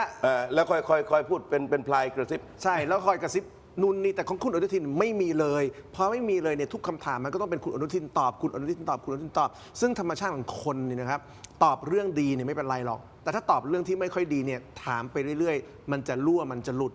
ใช่ไหมครับดูฮะคือปกติเนี่ยมันต้องมีรองนายกคนอื่นยืนประกบคุณอนุทิน ทำไมถึงไม่มีหรือว่าท่านเป็นคนแบบ ผม ง่ายๆให้ไม่ต้องคุณมา ไม่ ทำงานคุณไม่ต้องมาตามผม ผมคิดว่าคุณอนุทินอาจจะโชคร้ายที่ท่านมีรองนายกที่เป็นคนนอกเยอะ คุณศรีหศักดิ์ใช่ไหมครับคุณสุภจีคุณเอกนิติท่านเหล่านี้อาจจะไม่เข้าใจว่าเวลานายกยืนอย่างเงี้ยต้องมีคนคอยประกบคอยเซฟนายก คนเหล่านี้ไม่เข้าใจไม่มาซึ่งควรจะมาส่วนคนที่เป็นฝ่ายการเมืองสองคนที่ควรจะรู้เรื่องนี้คือคุณพิพัฒน์กับคุณทรงศักดิ์ผมคิดว่าคุณอนุทินอาจจะมองซ้ายมองขวาแล้วถ้าพี่พิพัฒน์มา มันจะแย่ลงไหมถ้าคุณทรงศักดิ์มาจะแย่ลงไหมก็เลย ในเมื่อถ้าข้างหลังมีพิพัฒน์กับทรงศักดิ์เนี่ยอาจจะแย่ลงขอโซโล่ดีกว่าทีนี้พอขอโซโล่ดีกว่าเนี่ยปัญหาก็จะเป็นแบบนี้คือบางครั้งนายกจะอารมณ์หลุดนะครับแล้วผมคิดว่าวันนี้ต้องยอมรับว่ารัฐบาลมีแต่ข่าวเชิงลบเยอะนะครับคุณเปิดข่าวทั้งหมดนี่โกงสอบท้องถิ่นนะครับข่าวพ่อทิพย์นะครับข่าวเรื่องของไอขบวนการโกงต่างๆ ที่มันพัวพันไปยังคนของรัฐบาลนะครับข่าวไฟไหม้ผับบาร์ต่างๆข่าวเศรษฐกิจไม่ดีวันนี้เปิดหน้าข่าวมีข่าวไหนเป็นข่าวเชิงบวกของรัฐบาลไหมข่าวดีของคนไทยวันนี้มีเรื่องเดียวคือน้องเนเน่น้องที่ภูเก็ต สร้างชื่อให้กับประเทศ มันมีแค่เรื่องนั้นเรื่องเดียวเพราะฉะนั้นนายกวันนี้อยู่ในภาวะของคนที่รับแรงกดดันไม่ไหวนะครับเพราะว่าท่านก็ไม่เคยได้มาเป็นนายกแบบโซโล่เดี่ยวขนาดนี้นะอันนี้อันตรายนะครับเพราะฉะนั้นต้องมีคนคอยประกบนายกให้มากกว่านี้อย่างไอ้วันที่ไปดูพื้นที่เพลิงไหม้เนี่ยผมว่าเผลอๆนายกไปเองเห็นข่าวปุ๊บไปเลยทีนี้ทีมงานเนี่ยนะครับไม่ไวไม่รู้ว่าควรนายกไปเนี่ยตัวเองต้องไปด้วยอาจจะนั่งดูไลฟ์ดูอะไรอยู่ดูบอลอยู่หรือเปล่าไม่รู้แล้วก็ไปให้นายกไปเจอใครก็ไม่รู้มาเข้าประกบตัวนายก อันตรายมาก ใช่สิครับ พุ่งตรงนี่อันตรายมากเลยนะ ใช่ผมเริ่มสงสัยว่าตอนนี้นายกมีทีมรอบตัวที่ไว้ใจได้กี่เปอร์เซ็นต์เพราะว่าถ้ามีเนี่ยมันต้องมีทีมที่แบบนายกไปตรงไหนมันต้องไปประกบนายกต้องรู้ใจขนาดนั้นน่ะถ้านายกนอนอยู่บ้านแล้วนายกออกไปพื้นที่อย่างเงี้ยไอ้คนนั้นเนี่ยมันต้องอยู่กับนายกตลอดเวลาใช่ไหมวันนี้นายกมีทีมหรือเปล่าผมยังสงสัยว่าหรือว่านายกไม่มีทีมแล้วก็แบบต้องไปเดี่ยวขนาดนี้คนเดียวเนี่ย พี่ตู่เสริมนิดนึงเดี๋ยวผมจะได้ประเด็น ยก ตรง ตัว ต่อ อ อ ย่างว่าเหมือนยุคป่าเนี่ยเขามีเลขาธิการนายกอยู่2 ช่วง นาวากาตรีประสงค์สุนทรีช่วงหนึ่ง ท่านประสงค์สุนทรีพลตรีจำลองศรีเมืองอยู่ช่วงหนึ่งนาวากาตรีประสงค์เนี่ยทำหน้าที่เหมือนนายกน้อยเลยก่อนการประชุมครม.วันจันทร์เนี่ยประชุมปลัดกระทรวงหมดเห็นไหมพลเอกเปรมมีปัญหาอะไรลงไปจัดการนู่นนี่นั่นก็คือว่านั่งใหญ่กว่าตำแหน่งนะครับนายกก็เป็นภาระน้อยลง ใช่ หลายบางเรื่องโฆษกรัฐบาลชี้แจงบางเรื่องเลขาธิการนายกอธิบายความ บางครั้งก็สั่งให้รัฐมนตรีกระทรวงนู้นกระทรวงนี้พูดนะครับแต่ว่าวันนี้เนี่ยมันเมื่อมากระจุกตัวอยู่ที่นายก เรื่องที่นายกมาแถลงตามข้อเท็จจริงควรจะปล่อยมือมาอธิบายความแต่ละเรื่องแต่ละราวเนี่ยนายกมาถึงก็พาดหัวข่าวปั๊บจบแต่ว่าคนมันต้องมีคนมาขึงให้นะครับลักษณะวันนี้ไม่มีคนขึงคือนายกอธิบายนี่นะครับทั้งก้อนไม่ได้นะครับเพราะแต่ละเรื่องตัวเองก็ไม่ได้มีรายละเอียดอะไรมากมาย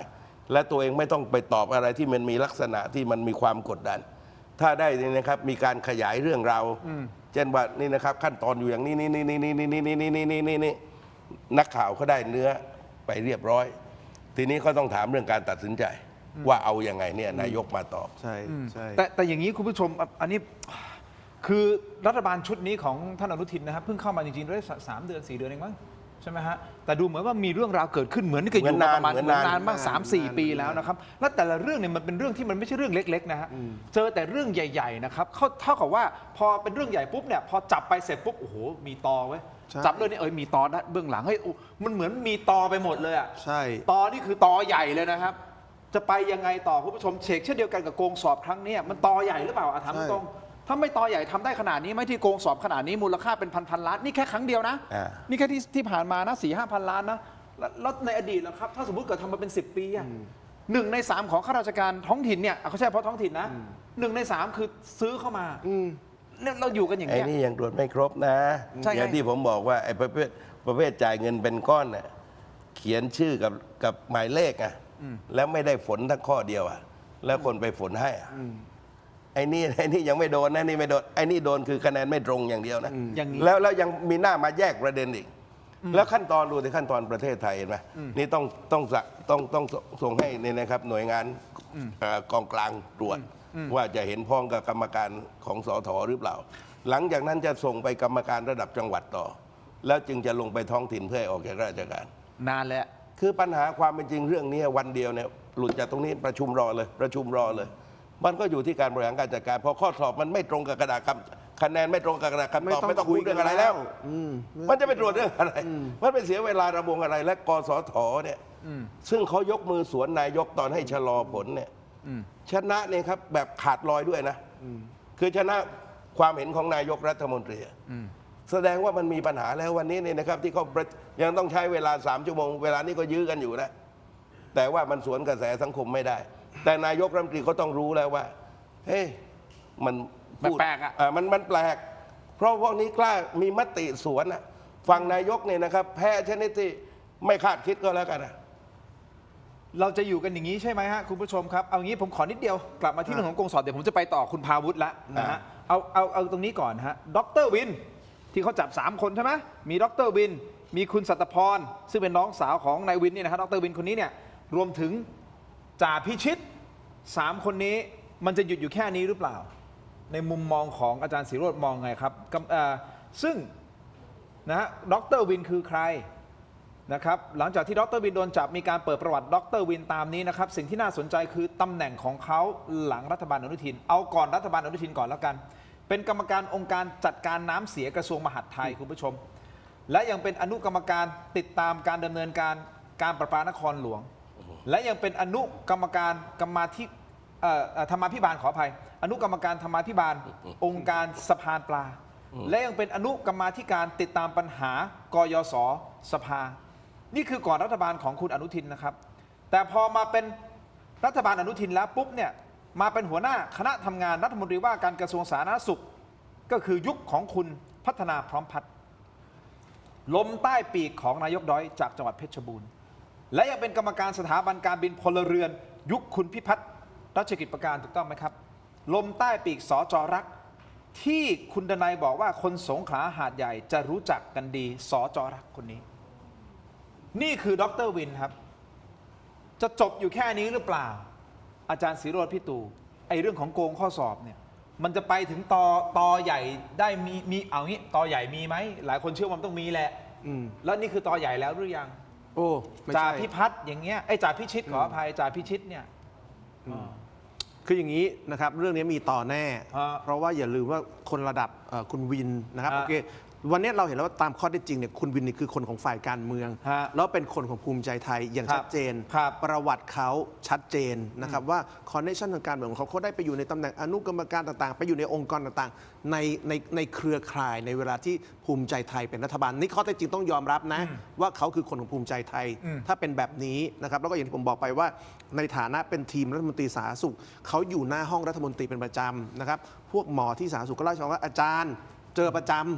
นะครับเรามักจะเจอเวลามีคนมาเจรจาเรื่องเครื่องมือทางการแพทย์ โอเค ดังนั้นข้อเท็จจริงเป็นแบบนี้ ฮะ ว่าฝ่ายการเมืองเกี่ยว แต่คนระดับคุณวินนะครับไม่ได้ใหญ่พอจะมีตำแหน่งมาขายอย่างต่ำ 5,000 ตำแหน่ง เรื่องนี้ต่อต้องใหญ่กว่าคนระดับคุณวิน เพราะว่าคนที่มีตำแหน่งมาขายอย่างต่ำ 5,000 ตำแหน่งเนี่ย ฮะ จะต้องเป็นคนที่ใหญ่กว่าธิบดี โอเค นะครับ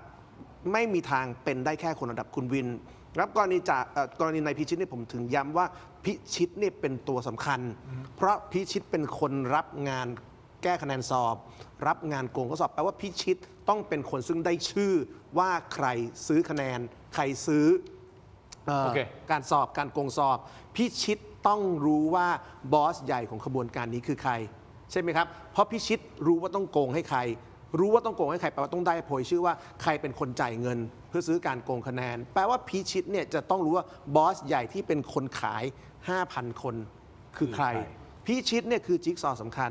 นะครับวันนี้ผมดีใจมากที่พิชิตไม่ตายนะครับแต่ผมก็กังวลเหมือนกันว่าหลังจากนี้ชะตากรรมของพิชิตจะเป็นยังไง เพราะมันเคยเกิดเหตุการณ์พี่ตู่น่าจะจำได้ DSI เอง เคยมีเจ้าหน้าที่ข้าราชการตายคาห้องขัง DSI เอาเจ้าหน้าที่ที่ดิน เจ้าหน้าที่ที่ดินนะครับตายคาห้องขังของ DSI มาแล้ว ผมก็กังวลแบบนี้เพราะพิชิตเนี่ยเป็นตัวละครสำคัญว่าเขาจะลากไปถึงต่อใหญ่ของเรื่องนี้ได้ขนาดไหนแต่ฝ่ายการเมืองเนี่ยเกี่ยวแน่แล้วฝ่ายการเมืองที่เกี่ยวเนยนะครับก็ล้วนแล้วแต่เป็นคนที่สำคัญระดับรองนายกหรือรัฐมนตรีนะครับเรื่องนี้ปฏิเสธไม่ได้มันถึงเห็นภาพไหมครับว่าทำไมคุณพัฒนาเนี่ยซึ่งต้องแถลงข่าวเรื่องพ่อทิพย์เนี่ยหลบแถลงข่าว เดี๋ยวไปเลยเดี๋ยว เพราะ ไป คุณพัฒนาแกรู้ว่าถ้าวันนี้แกแถลงข่าวเรื่องพ่อทิพย์เนี่ยคนไม่ได้ถามแค่เรื่องพ่อทิพย์จะถามเรื่องคุณวิน แกถึงไม่ไปแถลงข่าว คุณตู่เสริมหน่อยฮะ ผมเติมตอนวันก่อนที่มาคุยกับสีโรดที่เนี่ยว่าเรื่องไอ้พิชิตมันจะโดนอะไรบ่หลังจากหายตัวไป ผมก็สอบถามไปยังคนที่พอจะรู้เรื่องว่าอยู่สถานการณ์ไหน เขาก็บอกให้เจ้าหน้าที่ตำรวจประกบตัวทั้ง3 คนนี้ตั้งแต่ต้น คือหมายความว่านะครับถามว่าอยู่ได้ทุกที่เพียงแต่ว่าจะลงมือวันไหนเท่านั้นเองไปลาวก็ตามไปถึงลาว อยู่ชายแดนก็ตามประกบติดเลยนะครับ เพราะว่าถ้าตัวละครนี้หลุดไปเนี่ยเห็นไหมทีนี้มันจะข้ามมันจะข้ามมันจะเรียง ไอ้พวกนี้ก็เหมือนเขื่อนอยู่ในเวลาเนี้ยเพราะว่ามันมีบทบาท ดังนั้นเนี่ยครับผลสอบมันต้องขยายผล และความเป็นจริงไอ้ 5,814 คนอย่างไรก็ต้องเปิดช่องให้ทางเลือกการเป็นพยานให้กับเขา แล้วก็ต้องตรวจสอบหาข้อเท็จจริงไอ้กรณีที่แก้ 100%ที่ไอ้นี่ยังไร้ร่องรอยเนี่ยซึ่งก็ไม่รู้ว่าจำนวนเท่าไหร่นะครับแหล่งข่าวที่เขาบอกว่าถ้าจ่าย 500,000 ทีเดียวคือไม่ต้องไปฝนเองไอ้ที่ไปแก้กระดาษคำตอบนี่แสดงว่าการซื้อขายเกิดขึ้นภายหลังแต่ว่าไอ้ที่ซื้อก่อนไอ้นั่นมันไร้ร่องรอย ดังนั้นใน 15,000 กว่าคนนี้นะครับที่ไปเนี่ย5,800 กว่าคนเนี่ยไอ้ที่เหลือร่วม10,000 คนนั้นไม่รู้ของจริงอีกเท่าไหร่นะ ใช่ มันเละมันพังไปหมดแล้ว บ้านเมืองมันพังนะครับ เพราะฉะนั้นในความชิบหายอันเนี้ยมันไม่มีใครสามารถที่จะไปป้องใคร รัฐบาลอนุทินเนี่ยนะครับจะต้องนะครับใช้ความเบ็ดเสร็จเด็ดขาดทุกชนิด ต้องกล้า ต้องกล้า นะครับไม่ใช่มาหยุดแค่3หรือบรรดาข้าราชการคนที่เกี่ยวข้องอีก55 คน ไม่มีคนเขาไม่เชื่อไงแต่ว่าเราก็ไม่ได้มีลักษณะของการปรักปรำต้องเอาพยานหลักฐานพิสูจน์ให้ถึงทุกที่ทุกทางนะครับแต่ว่า3 คนนี้ก็เป็นตัวจักรแต่ลำพันธ์น้ำหน้าเฉพาะเขามันทำไม่ได้หรอก แต่สุดท้ายมันจะเอาตรงๆอ่ะสุดท้ายมันก็คืออาจจะจบอยู่แค่นี้หรือเปล่า ก็นี่ไงคนนี้โกงคนนี้โกงก็แค่นี้จบอยู่แค่นี้หลักฐานมันเป็นแค่นี้แล้วจบเลยมันไปไม่ถึงจริงๆไงสุดท้ายมันจะอาจถูกออกแบบหรือถูกดีไซน์ให้มันออกจบอยู่แค่นี้หรือเปล่าพี่ ผม ตู่ เคยเตือนรัฐบาลสมัยก่อนว่า เรื่องสุดซอยเนี่ยนะครับที่ให้คดีทุจริตซึ่งผมกลัวผมบอกเดี๋ยวมีเรื่องอื่นมาบวกแล้วจะพัง เรื่องนี้พังอยู่แล้ว และสุดท้ายพอเรื่องจำนำข้าวมาบวกพวกเดียวพัง เรื่องนี้เนี่ยครับหนักเหมือนกันพอมันมีเรื่องไหนเรื่องเข้ามาบวกพวกเนี่ยที่มันเรื่องแรงคนรับไม่ได้เนี่ยสถานการณ์มันเอาไม่อยู่นะการเมืองมันไม่ได้อยู่เพียงแค่คะแนนเสียงนะครับหรือว่าอำนาจส่วนอื่นใดแต่ถ้าจังหวะมันผิดมันไม่ใช่ เรื่องนี้เนี่ยมันมีทางแก้ก็คือว่าเอาตามเนื้อผ้าและต้องมีประสิทธิภาพรวดเร็วปปชเนี่ยนะครับซึ่งความจริงเนี่ยภายในที่ผมเช็คกันดูเนี่ยนะไอ้ข้อสอบจำนวนนะครับจำนวน 400,000 กว่าคนนั้นนะตรวจหมดแล้วนะแต่ความที่เป็นปปชทุกเรื่องล่าช้าหมดการเปิดเผยนักการเมืองภาคอีสานไหมใช้เวลา20 ปีนะ3-4 คนนะครับ1 คนก็ใช้เวลา10 กว่าปีทีนี้นี่ร่วม10,000 คน3 ชาติเสร็จทันหรือเปล่าถ้าความสามารถแบบเนี้ยดังนั้นเรื่องนี้ก็มีโอกาสพลิกวิกฤตศรัทธาที่ประชาชนมีต่อปปชเช่นเดียวกันแล้วก็พลิกฟื้นความศรัทธาของรัฐบาลเช่นเดียวกัน คือหมายความว่าถ้าจำเป็นจะต้องเสียคนทักครึ่งกรมหรือว่าลามไปถึงไหนเนี่ยก็ต้องเดินไปตามนั้น แล้วคิดว่าจะทำไหมฮะคิดว่าจะถึงขนาดแบบโอเคเฮ้ยต้องยอมว่ะคามิคาเซ่ คือถ้าไม่ทำก็พัง โอเค เพราะนี่นะครับถ้าข้อเท็จจริงมันไปถึงไหนเนี่ยนะครับบ้านเมืองที่เขาเปลี่ยนกันไปเนี่ยบางครั้งมันต้องอย่างที่บอกว่าที่นายกพูดเมื่อวานเนี่ยนะครับว่ามันยึดบุญคุณก็ไม่ได้ ต้องข้อเท็จจริงเรื่องนี้มันให้อภัยกันไม่ได้อะเพราะมันเป็นการทำลายชาติอะคือเรื่องบางเรื่องนี้นะครับมันให้อภัยกันได้ แต่เรื่องนี้เนี่ยให้อภัยกันไม่ได้ มันจะเป็นอย่างที่พี่ตู่พูดว่าเฮ้ยถ้าจะเด็ดขาดจริง ๆ ต้องจัดการแล้วก็ต้องถึง last boss ใช่ครับ เพราะวัน จะ นี้ ถึงไหม ไม่ถึงครับ ถ้าดูทรงของการทำงานของปปช ดูทรงแล้วมันไม่ถึง คือ ใช่ไหม วันนี้เราเห็นว่าปปชเขาวางกรอบว่าสำหรับคนมีอำนาจเขาเอาแค่อธิบดี2 คนใช่ไหมครับเขาไม่เอาสูงกว่านั้น แล้วในแง่ไทม์ไลน์เนี่ยเขาไม่ตรวจสอบย้อนไปจนถึงคนที่ทำเรื่อง TOR เขาเอาหลัง TOR เป็นต้นมามันกรอบเขาเนี่ยนะครับเรื่องเพดานเนี่ยเอาแค่2 อธิบดี มันถูก เหตุการณ์ก่อน TOR ไม่ไปแตะเลย เพราะฉะนั้นมันมีปัญหาแล้วนะครับของปปชมีปัญหาของตำรวจผมคิดว่าผมก็ยังกังวลใจนะครับว่าวันนี้ต้องย้ำอย่างนี้พูดตรงๆนะครับว่าในความรู้สึกประชาชนเชื่อว่าฝ่ายการเมืองเกี่ยว ประชาชนมองเห็นคนอย่างคุณวิน เห็นคนอย่างคุณพิชิตนะครับคนระดับจ่าคนระดับคณะทำงานมันเล็กเกินกว่าจะมีตำแหน่งมาเล่ขายอย่างต่ำ 5,000 ตำแหน่งมันเล็กเกินกว่ามันจะสามารถจ่าย 500,000 แล้วจบได้เป็นข้าราชการโดยไม่ต้องกรอกคะแนนน่ะคนอย่างนี้มันไม่มีศักยภาพทำหรอกที่คุณเอาเงินไปจ่าย 500,000 นะครับแล้วคุณไม่ต้องกรอกอะไรเลยมีคนกรอกให้จนจบ คนอย่างนี้มันทำไม่ได้เพราะประชาชนเนี่ยเขาเชื่อว่าฝ่ายการเมืองเกี่ยวเขาเชื่อว่าข้าราชการที่มากกว่าอธิบดี2 คนนี้เกี่ยวเพราะฉะนั้นความเชื่อประชาชนเป็นแบบนี้ ถ้ารัฐบาลไม่สามารถทำให้ประชาชนมั่นใจได้ว่ารัฐบาลไม่ช่วยพวกตัวเอง ด้วยเรื่องราวต่างๆที่มันมีด้วยตัวละครที่บางคนเป็นหน้าห้องรัฐมนตรีสาธารณสุข บางคนถูกรองนายกแต่งตั้งไปอยู่ในตำแหน่งสำคัญในรัฐวิสาหกิจในองค์กรอิสระต่างๆนะครับบางคนเป็นทีมงานของรัฐมนตรีช่วยอย่างเงี้ยตอนนี้เอาในแง่ข่าวเนี่ยนะมันเกี่ยวกับรองนายก1 คนมันเกี่ยวกับรัฐมนตรี1 คนและมันเกี่ยวกับรัฐมนตรีช่วย1 คนคุณอนุทินจะบริหารความเชื่อของประชาชนยังไงว่ารองนายกไม่เกี่ยวรัฐมนตรีไม่เกี่ยวและรัฐมนตรีช่วยไม่เกี่ยวในเมื่อตัวละครที่แวดล้อมคนเหล่านี้มันเกี่ยวหมดแล้วอะเมื่อตัวละครมันเกี่ยวคนก็ต้องคิดว่าเรื่องใหญ่อย่างเงี้ยนายของแต่ละคนต้องเกี่ยวใช่หรือเปล่าถ้าคำตอบคือใช่แล้วการสืบสวนสอบสวนทั้งหมดมันจบแค่พิชิตจบแค่วินประเทศไทยตอนนั้นเนี่ยนะครับจะเหมือนประเทศที่รอน้ำพึ่งหยดเดียวรอไม่ขีดไฟก้านเดียวที่มันจะพลึบขึ้นมาด้วยเรื่องใดเรื่องหนึ่งเหมือนที่พี่ตู่พูดเลยอันนี้หรือเปล่าฮะคุณผู้ชมครับเป็นเหตุผลที่คุณพัฒนาเบรกการให้สัมภาษณ์หรือว่าแถลงข่าวกับกรณีของพ่อทิพย์ ซึ่งมันอีกกรณีหนึ่งนะนี่โกงสอบคืออันนึงนะ อันนี้มีพ่อทิพย์อีกนะ แต่เนื่องจากโกงสอบมันกระทบกับพ่อทิพย์ ไง เพราะว่ารัฐมนตรีไม่มาแถลงข่าวนะคุณผู้ชมครับ อย่างนี้การทลายขบวนการสร้างพ่อทิพย์แจ้งเกิดเท็จเพื่อฟอกสัญชาติไทยให้กับทารกชาวจีน เรื่องนี้มันบานปลายจนหน่วยงานระดับกระทรวงต้องลงมาตรวจสอบด้วยตัวเองอย่างเร่งด่วนนะครับ เรื่องนี้มันเกิดประเด็นขึ้นมาร้อนเลยนะฮะ เพราะเมื่อวานนี้มีหมายข่าวว่าคุณพัฒนาพร้อมพัฒน์ซึ่งท่านเป็นรัฐมนตรีว่าการกระทรวงสาธารณสุข มีกำหนดนะก็คือต้องเดินทางลงพื้นที่ไปตรวจสอบข้อเท็จจริงด้วยตนเองที่โรงพยาบาลสมิติเวชธนบุรี ซึ่งโรงพยาบาลสมิติเวชธนบุรีนะครับเป็นหนึ่งในรายชื่อของโรงพยาบาลที่มีการเปิดเผยในสื่อว่า มีบุคลากรของโรงพยาบาลมีส่วนเกี่ยวข้องในคดีนี้พวกนี้ก่อนนะฮะว่าบุคลากรของโรงพยาบาลคนหนึ่งนะฮะ1 คนที่มีส่วนเกี่ยวข้องกับคดีนี้ ไม่ได้เหมารวมทั้งโรงพยาบาลนะแต่เป็นบุคลากรของโรงพยาบาล1 คน บรรยากาศในวันนั้นทางโรงพยาบาลจัดเตรียมโต๊ะฮะคุณผู้ชมเก้าอี้แบ็คดรอปชื่องานห้องแถลงข่าวเปิดแอร์เย็นช่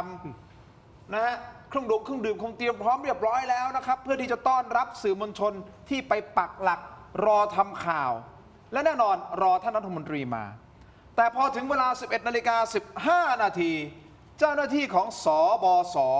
เดินมาแจ้งครับพี่น้องๆสื่อมวลชน อีกแล้วอีกแล้วทำไม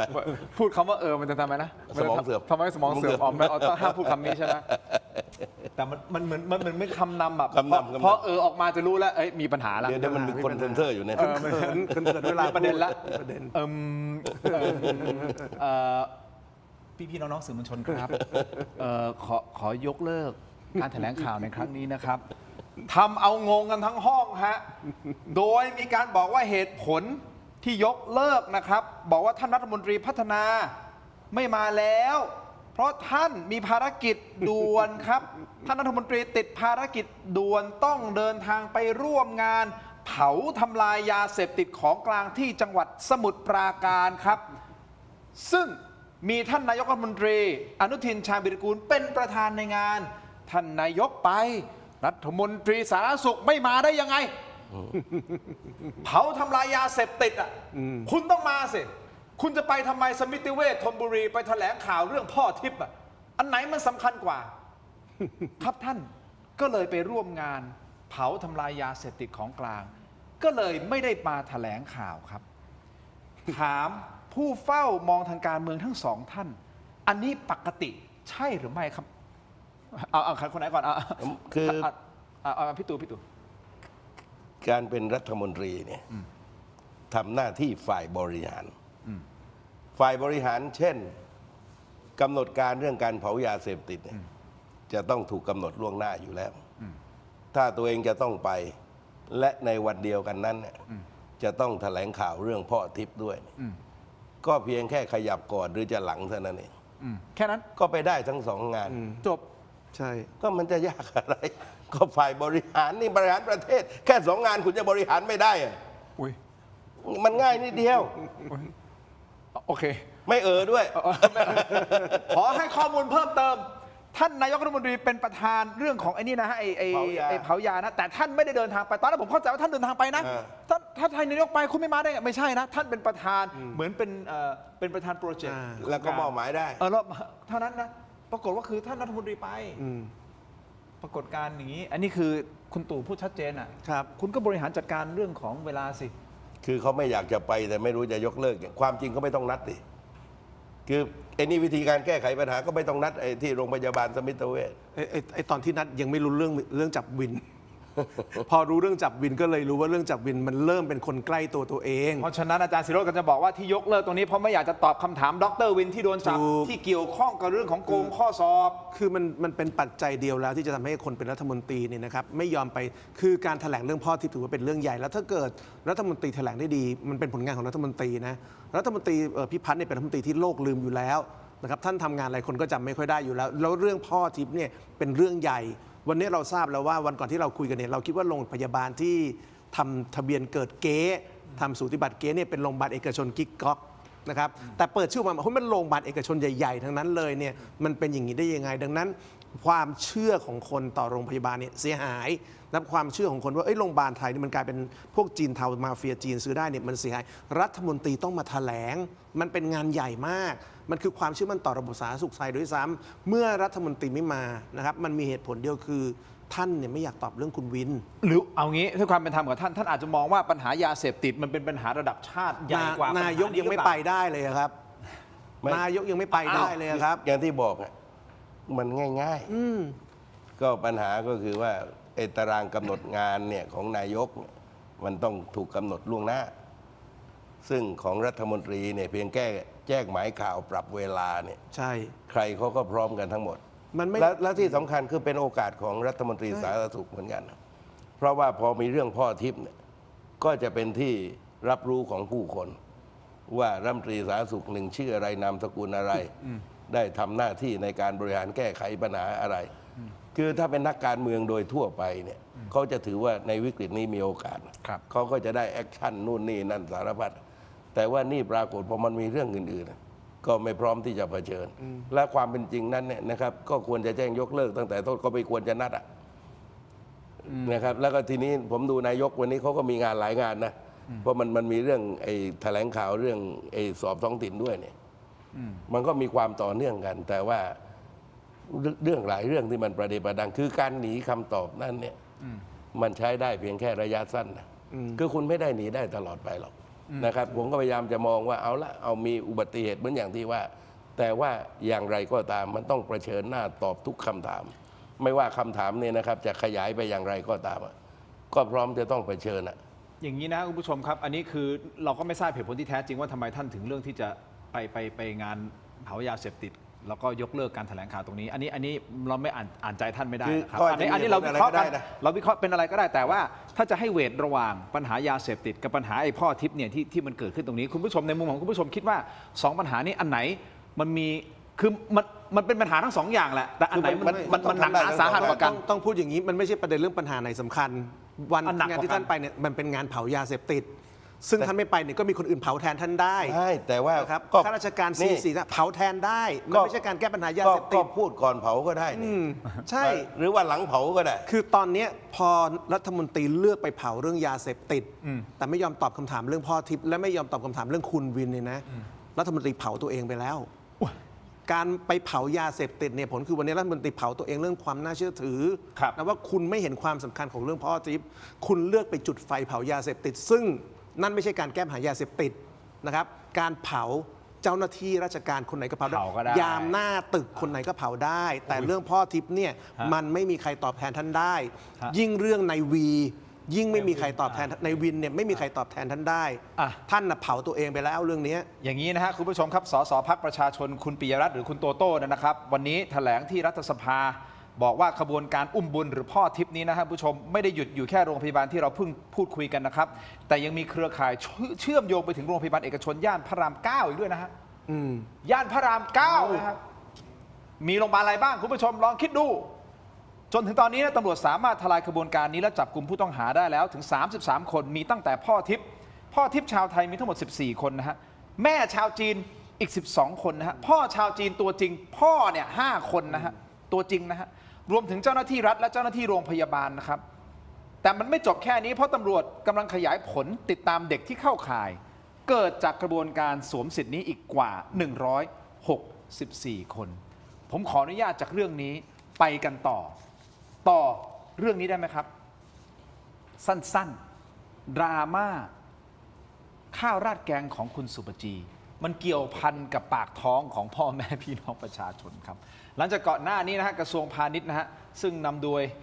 ยนะคุณสุปจีสุธรรมพันธ์รัฐมนตรีนะครับท่านรองนายกด้วยนะผุดไอเดียต่อยอดโครงการไทยช่วยไทย plus นะฮะด้วยโครงการข้าวแกงไทยช่วยไทยจำหน่ายข้าวแกงจานละไม่เกิน 40 บาท เขาบอกว่าทัวร์ลงสนั่นเลยนะครับเสียงตอบรับมีทั้งเห็นด้วยและไม่เห็นด้วย โดยเฉพาะในมุมของพ่อค้าแม่ค้าร้านข้าวแกง ล่าสุดคุณสุปจีได้ข่าวว่ายอมถอยแล้วนะครับเมื่อวานนี้เพจ Facebook คุณสุปจีก็ออกมาโพสต์นะบอกว่าเมื่อมีกระแสทั้งที่เห็นด้วยและไม่เห็นด้วยหลากหลาย เราก็ยินดีรับฟังและพร้อมจะทบทวนนะครับและระบุว่าเราจึงได้ระงับแผนที่จะนำเสนอเรื่องนี้ต่อที่ประชุมคณะรัฐมนตรีแล้วนะครับนี่คือโพสต์ของท่านนะฮะและเมื่อวานนี้คุณสุปจีก็ได้ย้อนถามฝ่ายค้านด้วยนะครับเพราะฝ่ายค้านเป็นคน พูดใช่ไหมว่าไอ้40 บาทจริงๆมันมี 30 บาทด้วยนะมันมี40 บาททำไมมันต้องแพงขนาดนั้น30 บาทมีซึ่งคุณสุปจีก็ย้อนถามว่ามีไหมคะข้าวแกง 30 บาทอยู่ที่ไหนฟังเสียงครับ ฝ่ายค้านยังไงคะเพราะว่าเหมือนกับออกมาโจมตีว่าจริงๆแล้วข้าวแกง40 บาทนี่เป็น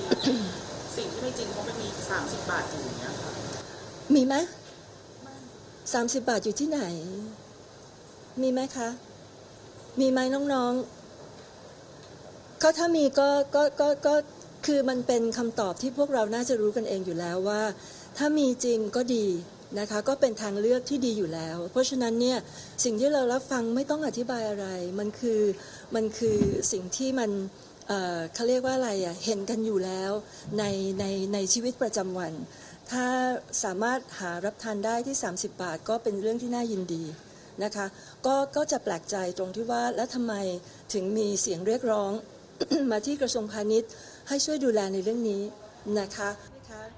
คุณผู้ชมครับเอาพูดตรงๆอ่ะเหมือนคุณสุปจีช่วงนี้ไม่ว่าจะทำอะไรก็แล้วแต่เหมือนโด สุก น ข้าวผสมแทรก โดนทุกเม็ดทุกดอกนี่ขนาดท่านเงียบๆไปแล้วนะคือแบบเนื่องจากทำงานหลังบ้านนะทำงานพยายามที่จะคิดเนื่องจากว่า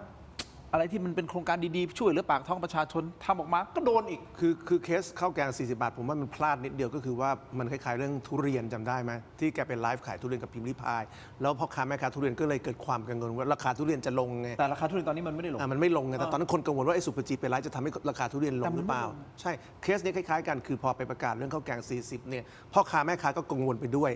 ว่าสมมติเขาขาย50-60เนี่ยไปเจอข้าวแกงรัฐบาลมันจะลงหรือเปล่าใช่ไหมครับมันก็เป็นความกังวลแต่ว่า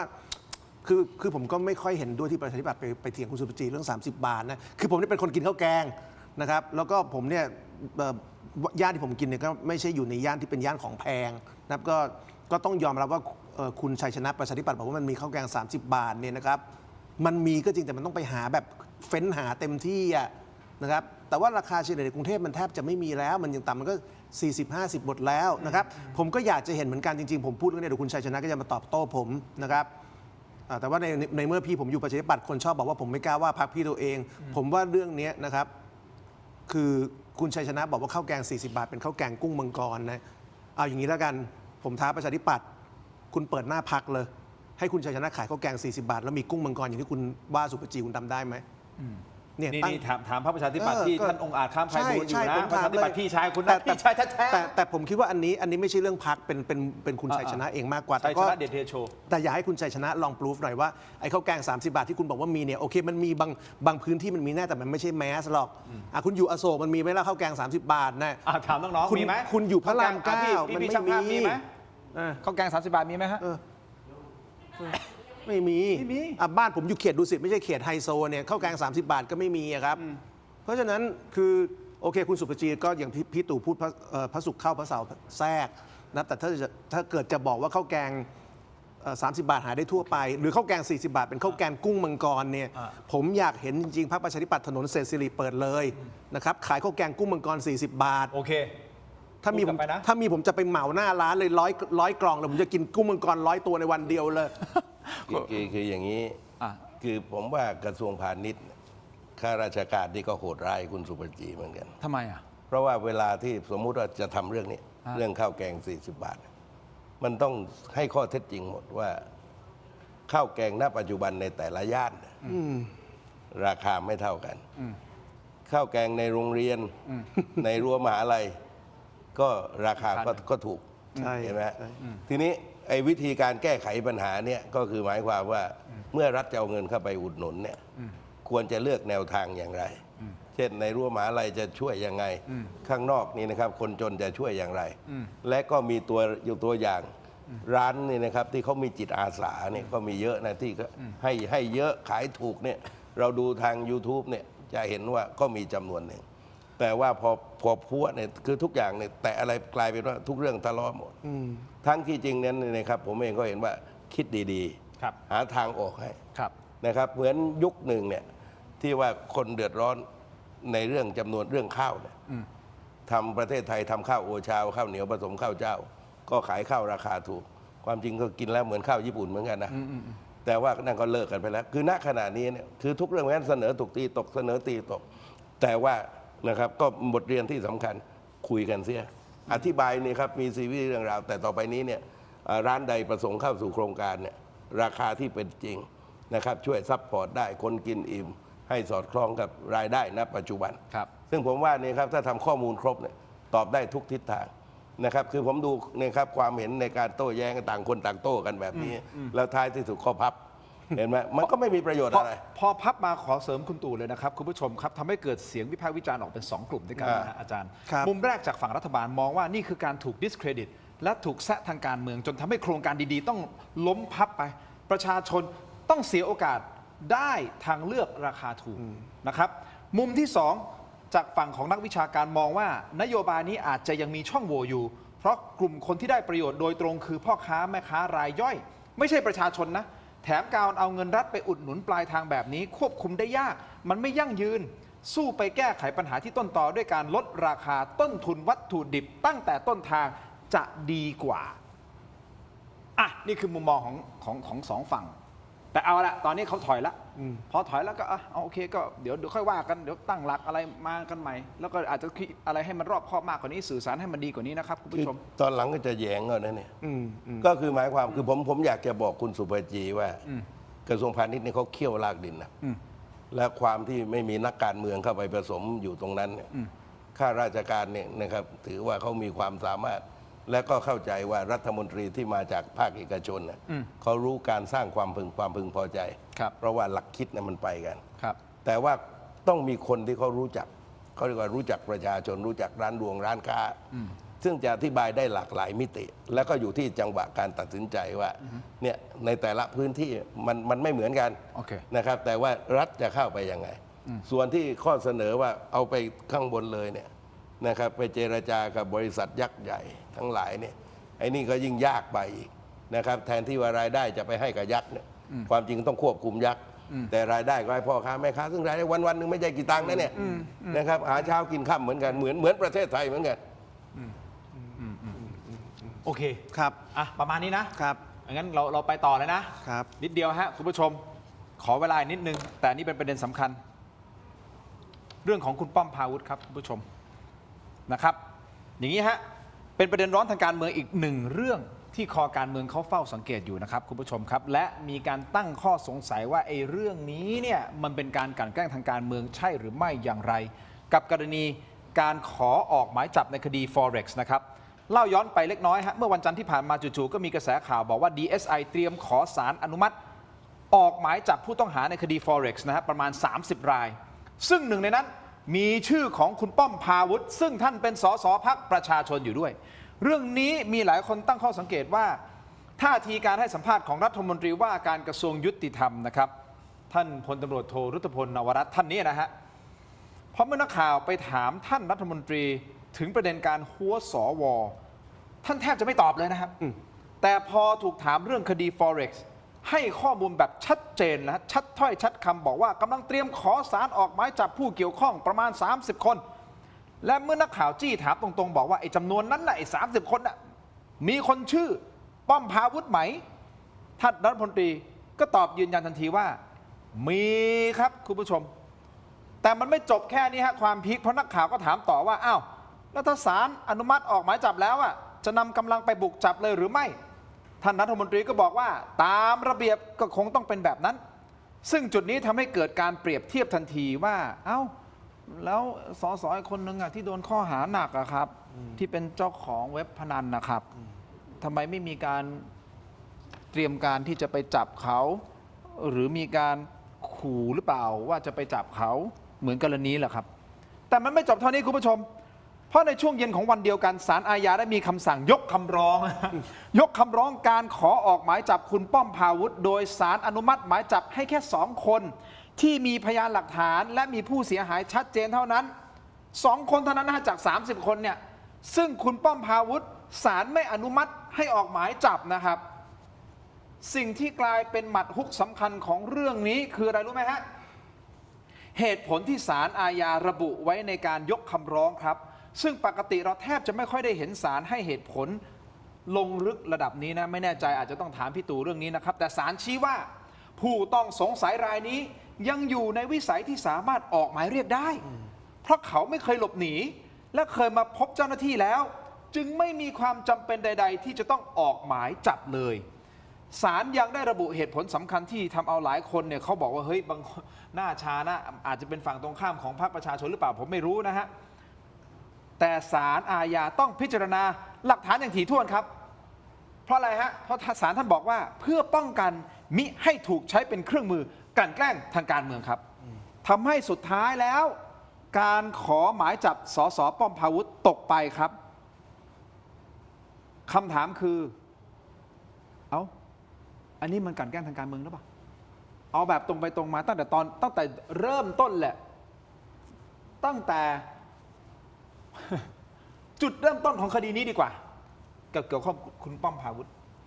เอาท่านไหนก่อนดีแล้วแต่เลย เอาคนเคยโดนคดีก็ได้ เอาคนเคยโดนคดี คืออย่างนี้ พี่ตู่ คือก่อนหน้านี้เนี่ยประธานศาลฎีกานะครับได้ออกคำสั่งเรื่องการห้ามฟ้องปิดปากแล้วก็ประกาศในราชกิจจานุเบกษา ครับ คือเรื่องนี้แทบจะเราไม่เคยได้ยินมาก่อน แต่ว่าเมื่อประธานศาลฎีกาเนี่ยประกาศเป็นแนวทาง แล้วก็เป็นนโยบายให้กับศาลเนี่ยที่จะป้องกันเรื่องการฟ้องปิดปาก ต่อมาเนี่ยนะครับเรื่องที่ศาลแนะนำให้ใช้หมายเรียกเพราะทั้งหมายจับและหมายเรียกเนี่ยจะมีลักษณะเจตนาเดียวก็คือต้องการเอาผู้ต้องหาเนี่ยมาสอบปากคำซึ่งเนี่ยนะครับก็ถือว่าถ้ายังมีความสามารถที่จะตามผู้ต้องหามาได้ ถ้าไม่มา2 ครั้งจึงไปขออนุมัติหมายจับ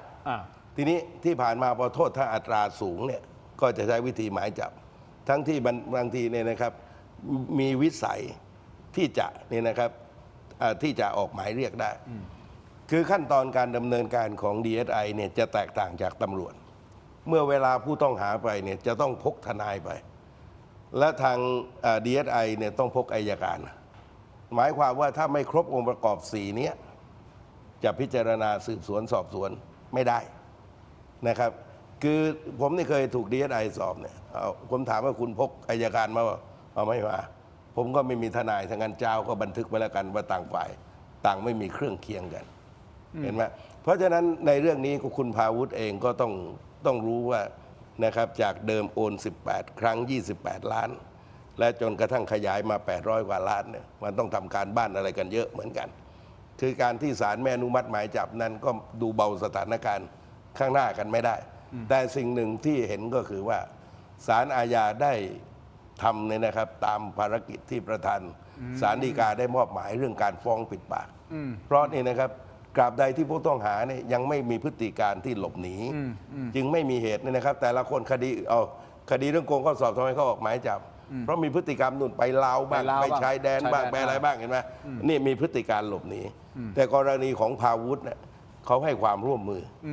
คือหมายความว่าไป DSI แล้ววันนั้นเขาก็ไปแสดงตัวด้วยนะเพราะฉะนั้นจึงไม่มีเหตุผลอื่นที่ศาลจะอนุมัติหมายจับเพราะว่านะครับผู้ต้องหาเนี่ยได้มาพบกับพนักงานสอบสวนเองก่อนที่ศาลจะพิจารณากันเสียด้วยซ้ำครับอาจารย์ศิโรจน์มองไงครับอันนี้มันดูตั้งแต่วันแรกก็เราก็ติดตามอย่างใกล้ชิดเนาะเพราะเราก็ไม่สามารถที่จะตัดสินคุณพาวุธได้นะครับกลายเป็นว่าพอหลักฐานต่างๆมันออกมานู่นนี่นั่นแล้วท่านก็ให้ความร่วมมือสุดท้ายศาลท่านก็คือไม่ต้องออกหมายจับก็ผมว่าศาลก็พูดไว้อย่างชัดเจนแล้วนี่เป็นการพยายามที่จะ discredit สกัดดาวรุ่งอย่างที่คุณหมายสิริกัญญาพูดหรือเปล่าครับว่าเฮ้ยนี่เป็นการสกัดดาวรุ่งมาแรงของพรรคประชาชนหรือเปล่าในการอันนี้ผมไม่กล้าตอบนะครับเพราะว่าใครเป็นดาวรุ่งของพรรคหรือเปล่าอันนั้นเป็นเรื่องของพรรคเขานะครับแต่ว่าผมว่าสิ่งที่เกี่ยวข้องกับผมในฐานะประชาชนคือเราเนี่ยเป็นคนในประเทศที่เห็นจริงๆว่าผู้มีอำนาจรัฐในบ้านเราเนี่ยใช้กฎหมายเป็นเครื่องมือกันแกล้งทางการเมืองเก่งผมอาจจะไม่เคยติดคุกอย่างพี่ตูแต่ผมว่าในหมู่คนที่ทำสื่อผมก็ไม่ได้สงวนลิขสิทธิ์ไม่เป็นไรครับไม่เป็นไรครับคือผมเนี่ยไม่เคยติดคุกอย่างพี่ตูแต่ว่าในฐานะคนทำสื่อผมก็เป็นคนที่โดนคดีเยอะใช่ไหมครับแล้วคดีของผมทั้งหมดเนี่ยมันไม่เคยไปถึงศาลเลยมันจบที่โรงพักหมดไม่ไปถึงแม้แต่อัยการด้วยซ้ำแต่คนที่ฟ้องร้องผมเนี่ยนะครับเป็นฝ่ายการเมืองทั้งนั้นเลยผมเคยโดนนักการเมืองคนหนึ่งที่เป็นสสแถวแจ้งวัฒนะนะครับแกล้งไปฟ้องผมกับพลตำรวจเอกเสรีพิสุทธิ์ที่แม่เสรียงโดยที่ผมไม่รู้เรื่องเลยผมเคยโดนกองทัพเนี่ยนะครับแจ้งข้อหากบฏกับผมเพียงเพราะผมไปขึ้นเวทีเรื่องรัฐธรรมนูญกับหัวหน้าพรรคเพื่อไทยคุณสมพงษ์อมรวิวัฒน์พ่อคุณจุลพันธ์กับคุณธนาธรเพราะฉะนั้น ผมว่าเราอยู่ในประเทศที่ฝ่ายการเมืองเนี่ยใช้กฎหมายกลั่นแกล้งคนบ่อย แล้ววิธีที่แกล้งง่ายที่สุดคือออกหมายจับโดยไม่ออกหมายเรียกผมว่าคนที่เป็นนักการเมืองรุ่นพี่ตู่นะครับหรือคุณณัฐวุฒิหรือใครก็ตามเนี่ยรู้ดีว่าไอ้การมุกของการออกหมายจับก่อนออกหมายเรียกเนี่ยมันเป็นวิธีที่ง่ายสุดในการกลั่นแกล้งเพราะว่าธรรมชาติของคนพอได้ยินว่าใครคนใดคนหนึ่งโดนหมายจับเนี่ยสังคมตัดสินแล้วว่ามันต้องเลวจริงๆมันถึงโดนหมายจับใช่ไหมครับเพราะในเคสนี้เนี่ยผมว่ามันก็มีความผิดปกติตั้งแต่ออกหมายจับก่อนมีหมายเรียกนะครับแล้วการออกหมายจับเกิดขึ้นหลังจากที่เขาไป DSI แล้วเขาไปให้ข้อมูลมาแล้วแล้วก็ได้มีการตกปากรับคำว่าจะมีการให้ข้อมูลกันต่ออันนี้ต่อให้ไม่ใช่ป้อมพาวุฒิจะเป็นใครก็ตามนะครับจะเป็นนักการเมืองพรรคภูมิใจไทยพรรคเพื่อไทยพรรคประชาธิปัตย์พรรคไหนก็ตามเนี่ยเกิดขึ้นกับใครเรื่องนี้พิรุธแน่คุณออกหมายจับโดยไม่มีหมายเรียกก็พิรุธนะครับคุณออกหมายจับหลังจากที่เจ้าตัวเขาเพิ่งไป DSI มาเขาแสดงตัวอย่างชัดเจนแล้วเขาไปให้ข้อมูลให้ความรู้คุณจะออกหมายจับด้วยข้อหาอะไรนั้นผมว่าสิ่งที่ศาลพูดเนี่ยชัดเจนแล้วนะครับและเป็นสัญญาณที่ดีเลยว่าศาลไม่ใช่องค์กรอิสระผมว่าวันนี้เราอาจจะมีนักการเมืองบางคนที่คิดว่าองค์กรอิสระเป็นของตัวเองแล้วจะใช้องค์กรอิสระแกล้งใครก็ได้วันนี้ศาลบอกว่าท่านเนี่ยไม่ใช่องค์กรอิสระนะอย่าทำแบบนั้นซึ่งเป็นเรื่องที่ดีครับทีนี้เคสมันพาวุฒิผมทิ้งนิดนึงคือไอ้เรื่อง800 ล้านที่พูดกันในหลายคนเกิดความสับสนนะครับ800 ล้านคือธุรกรรมที่โอนไปโอนมาไม่ได้หมายถึงว่าแกมีเงินผิดกฎหมาย800 ล้านนะต้องเข้าใจตรงนี้กันเดี๋ยวคนจะเข้าใจผิดกันผมเติมให้นิดหนึ่งนะครับเป็นโจทย์ที่พาวุฒิจะต้องไปชี้แจงคือไอ้ forex เนี่ยคือถ้าโอนไปนอกเนี่ยนะครับโอนเข้าโอนนอกประเทศเนี่ยไม่ผิดแต่ถ้าโอนในเนี่ยผิดนะครับมันเป็นโจทย์ที่ไปแก้ไขการบ้านคือไอ้800 ล้านคือวงเงินที่ใช้ในการโอนไปโอนมาเป็นอย่างที่ว่าแต่ว่าหลักในคดีเนื่องจากว่าพอในประเทศมันไม่อนุญาตนะครับผมว่าไปวางแผนสู้คดีถ้าไม่มีการโอนภายในเนี่ยนะครับที่เกี่ยวข้องกับที่ว่านี้ยังไงก็ไม่มีความผิดนะครับคือหมายความว่าคือถ้าโอนนอก 100% ก็รอดนะครับเวลาโอนออกที่เกี่ยวข้องกับโฟเร็กนะแต่ว่าถ้าภายในเนี่ยก็เนี่ยมันมีช่องว่างนะครับในทางกฎหมายแต่ยังไงก็หนทางการต่อสู้กันคดีอีกยาวไกลอย่างนี้เราไม่ใช่ศาลเนาะถูกต้องเราไม่ได้ตัดสินว่าคุณป้อมพาวุฒิผิดถูกหรือมันไม่ได้เราไม่ได้เกี่ยวกับเราแค่นำเสนอเราก็ตั้งข้อสังเกตในประเด็นต่างๆที่เหมือนขึ้นส่วนคุณป้อมพาวุฒิแกก็ต้องไปสู้ในคดีนั้นเนี่ยโจทย์คดีนี้อยู่เท่านี้ครับผมส่วนรัฐมนตรียุติธรรมอยากให้ท่านขยันพูดเรื่องคดีหัวสวให้เยอะหน่อยเพราะคดีนี้ก็อยู่ใน DSI แล้วคนกังวลว่าจะมีการเป่าคดีหรือเปล่าก็รอดูฮะไม่ค่อยเห็นรัฐมนตรีพูดเรื่องคดีสวไงอันนี้งานท่านเลยรอท่านภารกิจเยอะเดี๋ยวรอท่านเรียนเชิญท่านรัฐมนตรีหน่อยได้ไหมครับทีมงานขอบคุณครับเราพยายามอยู่นะฮะในทุกวีคทุกวันฮะตอนนี้ถ้ารัฐมนตรีท่านไหนมาได้เอาหมดเลยท่านไหนก็ได้ขอให้มีมาสักท่านนะครับขอบคุณมากครับไม่ว่าจะเป็นท่านรัฐมนตรีพัฒนาพร้อมพัฒน์ก็อยากจะถามท่านเหมือนกันท่านรัฐมนตรียุติธรรมก็อยากถามท่านเหมือนกันถ้าท่านนายกให้เกียรติก็ยิ่งดีเลยนะฮะที่จริงเนี่ยควรจะมานะจะได้อธิบายให้สิ้นข้อสงสัยความจริงเป็นประโยชน์กับตัวเขาเองถูกครับแล้วผมไม่ได้อคตินะประเทศชาติก็คือหมายความว่าเป็นกระจกส่องอีกทางหนึ่งใช่ผมไม่ได้อคติแล้วผมไม่ได้มีความโกรธแค้นผมว่ารัฐมนตรีที่มีชื่อเหล่านี้ก็เปลี่ยนความคิดเสียใหม่ก็ออกมาเนี่ยนะครับผมว่าก็เป็นผลดีกับตัวท่านเองอ่ะแล้วถ้าท่านอธิบายได้ดีแล้วคุณผู้ชมฟังแล้วเฮ้ยมีเหตุมีผลจบถูกต้องไหมครับเราไม่ได้ตัดสินท่านแต่ที่แน่ๆผมอยากจะแนะนำนี้ฮะขอบคุณนะครับผลิตภัณฑ์ไมบาซินนะเม็ดอมซิงค์พลัสนะครับนี่คือจากเกรเตอร์ฟาร์มาครับคุณผู้ชมครับมี3สูตรที่มีคุณประโยชน์จากวิตามินหลากหลายชนิดครับเม็ดอมซิงค์พลัสวิตามินซีและโคคิวเทนกลิ่นองุ่นมะนาวเม็ดอมซิงค์พลัสลูทีและบิวเบอรี่กลิ่นแบล็คเคอร์เรนต์เม็ดอมซิงค์พลัสเบต้ากลูแคนกลิ่นสตรอเบอรี่นะครับซึ่งมีส่วนช่วยในการทำหน้าที่ของระบบภูมิคุ้มกันและกระบวนการต่อต้านอนุมูลอิสระถ้าเจ็บคอไอหรืออยากเสริมภูมิคุ้มกันครับเลือกไมบาซินจากเกรเตอร์ฟาร์มาหาซื้อได้ที่ร้านสะดวกซื้อซุปเปอร์มาร์เก็ตและร้านขายยาทั่วประเทศไมบาซินจากเกรเตอร์ฟาร์มาก้าวสู่60 ปีอย่างมั่นคงและยั่งยืนนะครับขอบคุณไมบาซินนะฮะที่อยู่เคียงข้างถกไม่เถียงนะครับขอบคุณมากเลยนะครับต่อกันที่อ้อยอันโอสถนะฮะคุณผู้ชมครับจากไมบาซินมาอ้อยอันโอสถนะครับนี่คือยาดมสมุนไพรตรามังกรทองจากอ้อยอันโอสถนะครับแต่วันนี้ขอแนะนำครับยาน้ำแก้ร้อนในเขากุยจากอ้อยอันโอสถเช่นเดียวกันนะครับบรรเทาไข้ตัวร้อนทานได้ทั้งเด็กและผู้ใหญ่นะครับมีจำหน่ายตามร้านขายยาทั่วประเทศอ่านคำเตือนในฉลากและเอกสารกำกับผลิตภัณฑ์ก่อนใช้นะครับยาน้ำแก้ร้อนในเขากุยจากอ้อยอันโอสถนะฮะขอบคุณอ้อยอันโอสถที่อยู่เคียงข้างถกไม่เถียงนะครับขอบคุณมากๆเลยนะครับหลานผมก็กินนะครับเนี่ยใช่ดีเขากุยดีครับวันก่อนยังขโมยของหลานกินเลยครับ ใช่ตัวร้อนนะใช่ตัวร้อนนะ เห็นหลานมีลองกินดู นะครับแต่อันนี้ฮะคุณผู้ชมครับผงปรุงรสรสหนึ่งนะครับคุณผู้ชมครับมีให้เลือกหลากหลายรสชาติครับปรุงอร่อยแน่รสหนึ่งครับไม่ว่าจะเป็นรสไก่รสหมูรสเนื้อนะครับต้มผัดแกงทอดยำหอมอร่อยได้ทันใจนะครับต้องรสหนึ่งนัมเบอร์วันนะครับปรุงอร่อยแน่รสหนึ่งครับโปรโมชั่นพิเศษนะฮะ1 แถม 1และโปรโมชั่นสุดคุ้มอีกมากมายหาซื้อได้แล้ววันนี้ที่ Shopee Lazada TikTok Gourmet Market Foodland และซุปเปอร์มาร์เก็ตทั่วไปปรุงอร่อยแน่รสหนึ่งครับขอบคุณมากๆครับรสหนึ่งที่อยู่เคียงข้างถกไม่เถียงนะครับขอบคุณมากๆเลยนะครับต่อกันที่กาแฟครับคุณผู้ชมครับนี่เติมความเข้มเต็มรสกาแฟด้วยกาแฟบัดดี้ดีนเอ็กซ์ตร้าเบลนด์นะครับกาแฟดำคั่วสุดเข้มสูตรเข้มข้นที่หอมอร่อยเข้มสะใจนะครับ ขอบคุณค ช รับ งดำก็อร่อยเติมนมก็อร่อยลงตัวครับทดลองบัดดี้ดีนเอ็กซ์ตร้าเบลนด์หอมเข้มขมไม่เปรี้ยวในราคาคุ้มค่าเพียง129 บาทนะครับได้มากถึง165 กรัมครับสุดคุ้มขนาดนี้แล้วคุณผู้ชมต้องลองแล้ววันนี้ฮะไปที่ 7-Eleven ทั่วประเทศนะครับบัดดี้ดีนอร่อยเข้มไม่เปรี้ยวเต็มรสกาแฟนะครับขอบคุณมากๆครับผมต่อฮะคุณผู้ชมครับนี่ฮะคือแอป Sereno นะครับผมบอกงี้ก่อนนะครับจริงๆแล้วเนี่ยห้องน้ำที่ดีนะมันสะท้อนถึงภาพลักษณ์และรสนิยมที่ดีนะครับเพราะฉะนั้นแอป Sereno ครับผลิตภัณฑ์ดับกลิ่นโถปัสสาวะชายที่จะเปลี่ยนห้องน้ำของคุณให้หอมสะอาดมีระดับนะครับเหมาะอย่างยิ่งสำหรับโรงแรมร้านอาหารและทุกครัวเรือนมีให้เลือกใช้งานทั้งแบบแผ่นชีทแบบก้อนและแบบแขวนสำหรับสุภาพสตรีนะครับคุณผู้ชมครับสร้างความประทับใจด้วยความสะอาดและกลิ่นหอมเลือกกลิ่นที่ดีกว่าให้กับห้องน้ำของท่านนะครับด้วยแอป Sereno หาซื้อได้วันนี้ที่ Shopee Lazada TikTok นะฮะและ thailandpostmart.com ใน thailandpostmart.com ก็คือร้าน Thai Detergent Shop นะครับขอบคุณมากๆเลยนะครับแอป Sereno แบบแผ่นชีทมอบให้กับแขกรับเชิญของเราทั้งสองท่านนะครับขอบคุณมากครับ ขอบคุณมากครับ อาจารย์ซิโร่นะฮะพี่ตู่ ขอบคุณครับ ขอบคุณมากๆครับอีกอันหนึ่งครับคุณผู้ชมครับนี่จอเสริมสุดล้ำทำงานพร้อมกันได้ถึง 4 หน้าจอในเวลาเดียวกันนี่คือนวัตกรรมใหม่ BrainTech Tri Screen นะครับคุณผู้ชมครับ4 หน้าจอครับพร้อมๆกันเลยครับคุณผู้ชมด้วยความคมชัดระดับ Full HD และการเชื่อมต่อแบบง่ายครับเพียงเสียบสาย USB Type C ก็พร้อมใช้งานได้ทันทีฮะแสนง่ายจริงๆนะฮะน้ำหนักเบาด้วยพกพาสะดวกครับกดเข้าไปที่หน้า Facebook Tero Digital นะครับอย่าพลาดครับตอนสั่งซื้อใส่โค้ด Let's Play AI Let's Play AI นะครับรับส่วนลดทันที 2,000 บาทเลยนะครับคุณผู้ชมครับสายรายการสายคอนเทนต์ครีเอเตอร์ใช่ไหมสายแชทสายเล่นหุ้นสายอะไรก็แล้วแต่โอ้โหแบบนี้สะใจเลยนะครับเพราะว่าสีหน้าจอเนี่ยมันสามารถแบ่งทำงานนะคุณจะพรีเซนต์งานอย่างเงี้ยวันนี้คุณอาจารย์ศิโรจน์มองคอมเมนต์ใช่ไหมพี่ตู่ดูคอมเมนต์ของผมก็มีคอมเมนต์ของผมสมมุติผมจะดึงแบบพรีเซนเทชันผมลากไปที่หน้าจอพี่ตู่ได้เลยพี่ตู่ก็เห็นพรีเซนเทชันอาจารย์ถ้าไม่เห็นผมก็ลากไปได้เลยยังมีหน้าจอตรงนี้อันนึงนะครับนั่นหมายความว่าคนนั่งตรงข้ามของผมเนี่ยนิดหนึ่งเวลาประชุมกันนี่มันเลยนะอย่าง โอ้ นี้ สุดๆครับ ผม สามารถทำอย่างนี้ได้ด้วยนึกออกไหมครับอย่างนี้ได้ด้วยนี่เวลาพรีเซนต์ ก็ง่ายดีมันก็เห็นกันหมด ใช่เห็นหมดใช่ครับเนี่ยครับสีหน้าจอปั๊ม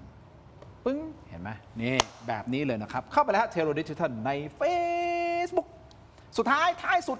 นิดเดียวสั้นๆนี่เห็นไหมผมจบ5 โมงครึ่งพอดีเป๊ะ ปลากระป๋องครับเราเชื่อใครดีครับคุณผู้ชม คือหลังจากที่ก่อนหน้านี้มีประชาชนออกมาร้องเรียนนะครับบอกว่าเจอปลาหมอคังดำยัดไส้ในปลากระป๋องยี่ห้อดังฮะคุณผู้ชมมันมีข่าวต้นเรื่องนี่คุณผู้ชมล่าสุดนะฮะมีผลแลบ DNA ผลแลบ DNA ยืนยันชัดเจนว่าปลากระป๋องยี่ห้อดังเนี่ยมันยัดไส้เอาปลาหมอคังดำมาแทนเอามาแทนอะไรเอามาแทนปลาซาดีนมีผลตรวจด้วยนะครับคุณผู้ชมครับเมื่อวานนี้นะครับคุณผู้ชมสสพรรคประชาชนคุณนัทชาร่วมกับไบโอไทยและสภาองค์กรของผู้บริโภคออกมาแถลงข่าวร่วมกันเกี่ยวกับกรณีนี้ซึ่งมีการเปิดเผยบอกว่าก่อนหน้านี้นำปลากระป๋องที่ได้รับร้องเรียนจากประชาชนไปส่งตรวจนะครับกับหน่วยงานภาครัฐภายใต้กระทรวงอวหลายแห่งแต่ถูกปฏิเสธนะฮะโดยให้เหตุผลว่าผู้บริหารมองว่าเป็นประเด็นทางการเมืองเหรอโอเคโดยผลตรวจนี้ขัดแย้งกับข้อมูลที่กรมประมงและสคบบอกว่าเป็นปลานิล เดี๋ยวก่อนนะกรมประมงและสคบบอกว่าเป็นปลานิลซึ่งทางอย.เองก็ได้ออกมายืนยันผลตรวจปลากระป๋องเช่นเดียวกันโดยผลตรวจที่ได้คือปลานิลและปลาซาดีน2ที่ตรวจออกมาผลไม่เหมือนกันสั้นๆยังไงต่อดีครับอาจารย์ศิโรจน์ก็เอายังไงต่อดีผมแค่อยากรู้เฉยๆว่าถ้าสมมติองค์กรหมายถึงว่าหน่วยงานรัฐบอกว่าคือปลานิลถูกไหมปลาซาดีนซึ่งหน่วยงานรัฐนะครับคงระดับกระทรวงถูกไหมฮะแต่อีกอันนึงคือเป็นผลแลบ DNA สถาบันการศึกษาจากสถาบัน เราไปทางไหนดีครับ ก็ถ้าถามผมเป็นคนเชื่อสถาบันการศึกษาครับ ว่าเขาไม่ได้ประโยชน์อะไรจากการโกหกเรา แต่หน่วยงานรัฐเนี่ยมันอาจจะมีเจ้าหน้าที่รัฐนะครับอาจจะมี หรือเป นั ล่า กการเมืองหรือข้าราชการบางส่วนหรือไม่ที่ได้ประโยชน์จากการปกปิดความจริงนะครับผมก็จะให้น้ำหนักกับสถาบันการศึกษามากกว่าครับ โอเค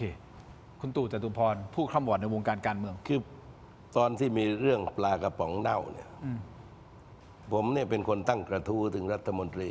นี่คือยุคนู้นใช่ไหม ยุคนู้นยุคที่เป็นดังมากเนี่ยข้าวก็เป็นหม้อปลากระป๋องก็เน่า แล้วก็มีการพิสูจน์เหมือนอย่างที่ว่านี้คือไม่ใช่ว่าปลาไปเน่าในกระป๋อง ก็คือปลามันเน่าก่อนที่จะใส่กระป๋องพิสูจน์ได้ถึงขนาดนั้นแล้วมันมีความเหม็นที่จดจำไปตลอดนะครับ เพราะว่ามันเหม็นมากเหม็นติดมือก็แล้วกัน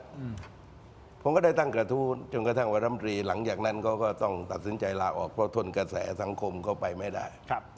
พอมาคราวนี้ความเป็นจริงนั่นนะถ้าต้องการจะทำปลากระป๋องปลาหมอคางดำก็เขียนสินะครับเพราะว่าถ้าหน้ากระป๋องว่าเป็นปลาชาดีนข้างใดเนี่ยเป็นคางดำหรือแม้กระทั่งปลานิลก็ผิดนะคือปัญหาว่าปลากระป๋องทำจากปลานิลก็ต้องบอกเรานี่ถามจริงเคยกินปลากระป๋องที่ทำมาจากไอ้ปลานิลวะล่ะ ไม่เคยเห็น ไม่เคยพบไม่เคย ไม่เคยเห็น ทีนี้เนี่ยนะครับกรณีปลาหมอคางดำนี้ก็เหมือนกัน ครับ ก็คือหมายความว่าหน้ากระป๋องคุณเขียนว่าทำจากปลาอะไร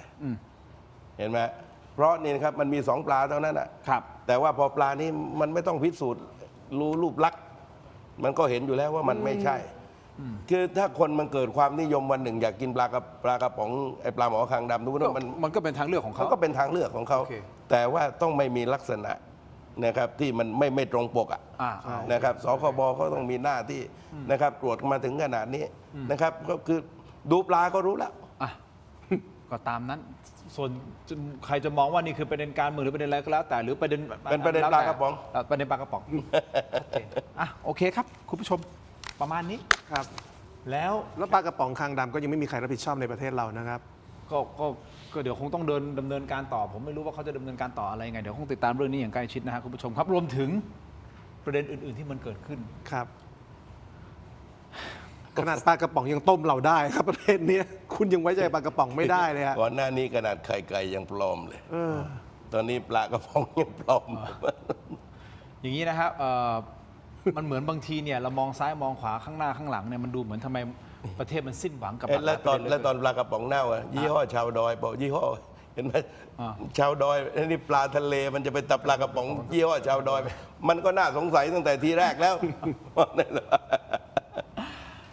เอาเป็นว่าคุณผู้ชมครับอย่างที่บอกไปว่ามองซ้ายมองขวามองข้างบนมองข้างล่างข้างหน้าข้างหลังทำมันมีแต่ปัญหาเหลือเกินนะครับประเทศนี้มันอาจจะทำให้เรารู้สึกว่าสิ้นหวังหมดหวัง แต่ผมขอหยิบยกคำพูดของคุณหมอวรสที่มาในรายการเมื่อวานนี้นะฮะโฆษกกระทรวงสาธารณสุขและโฆษกกร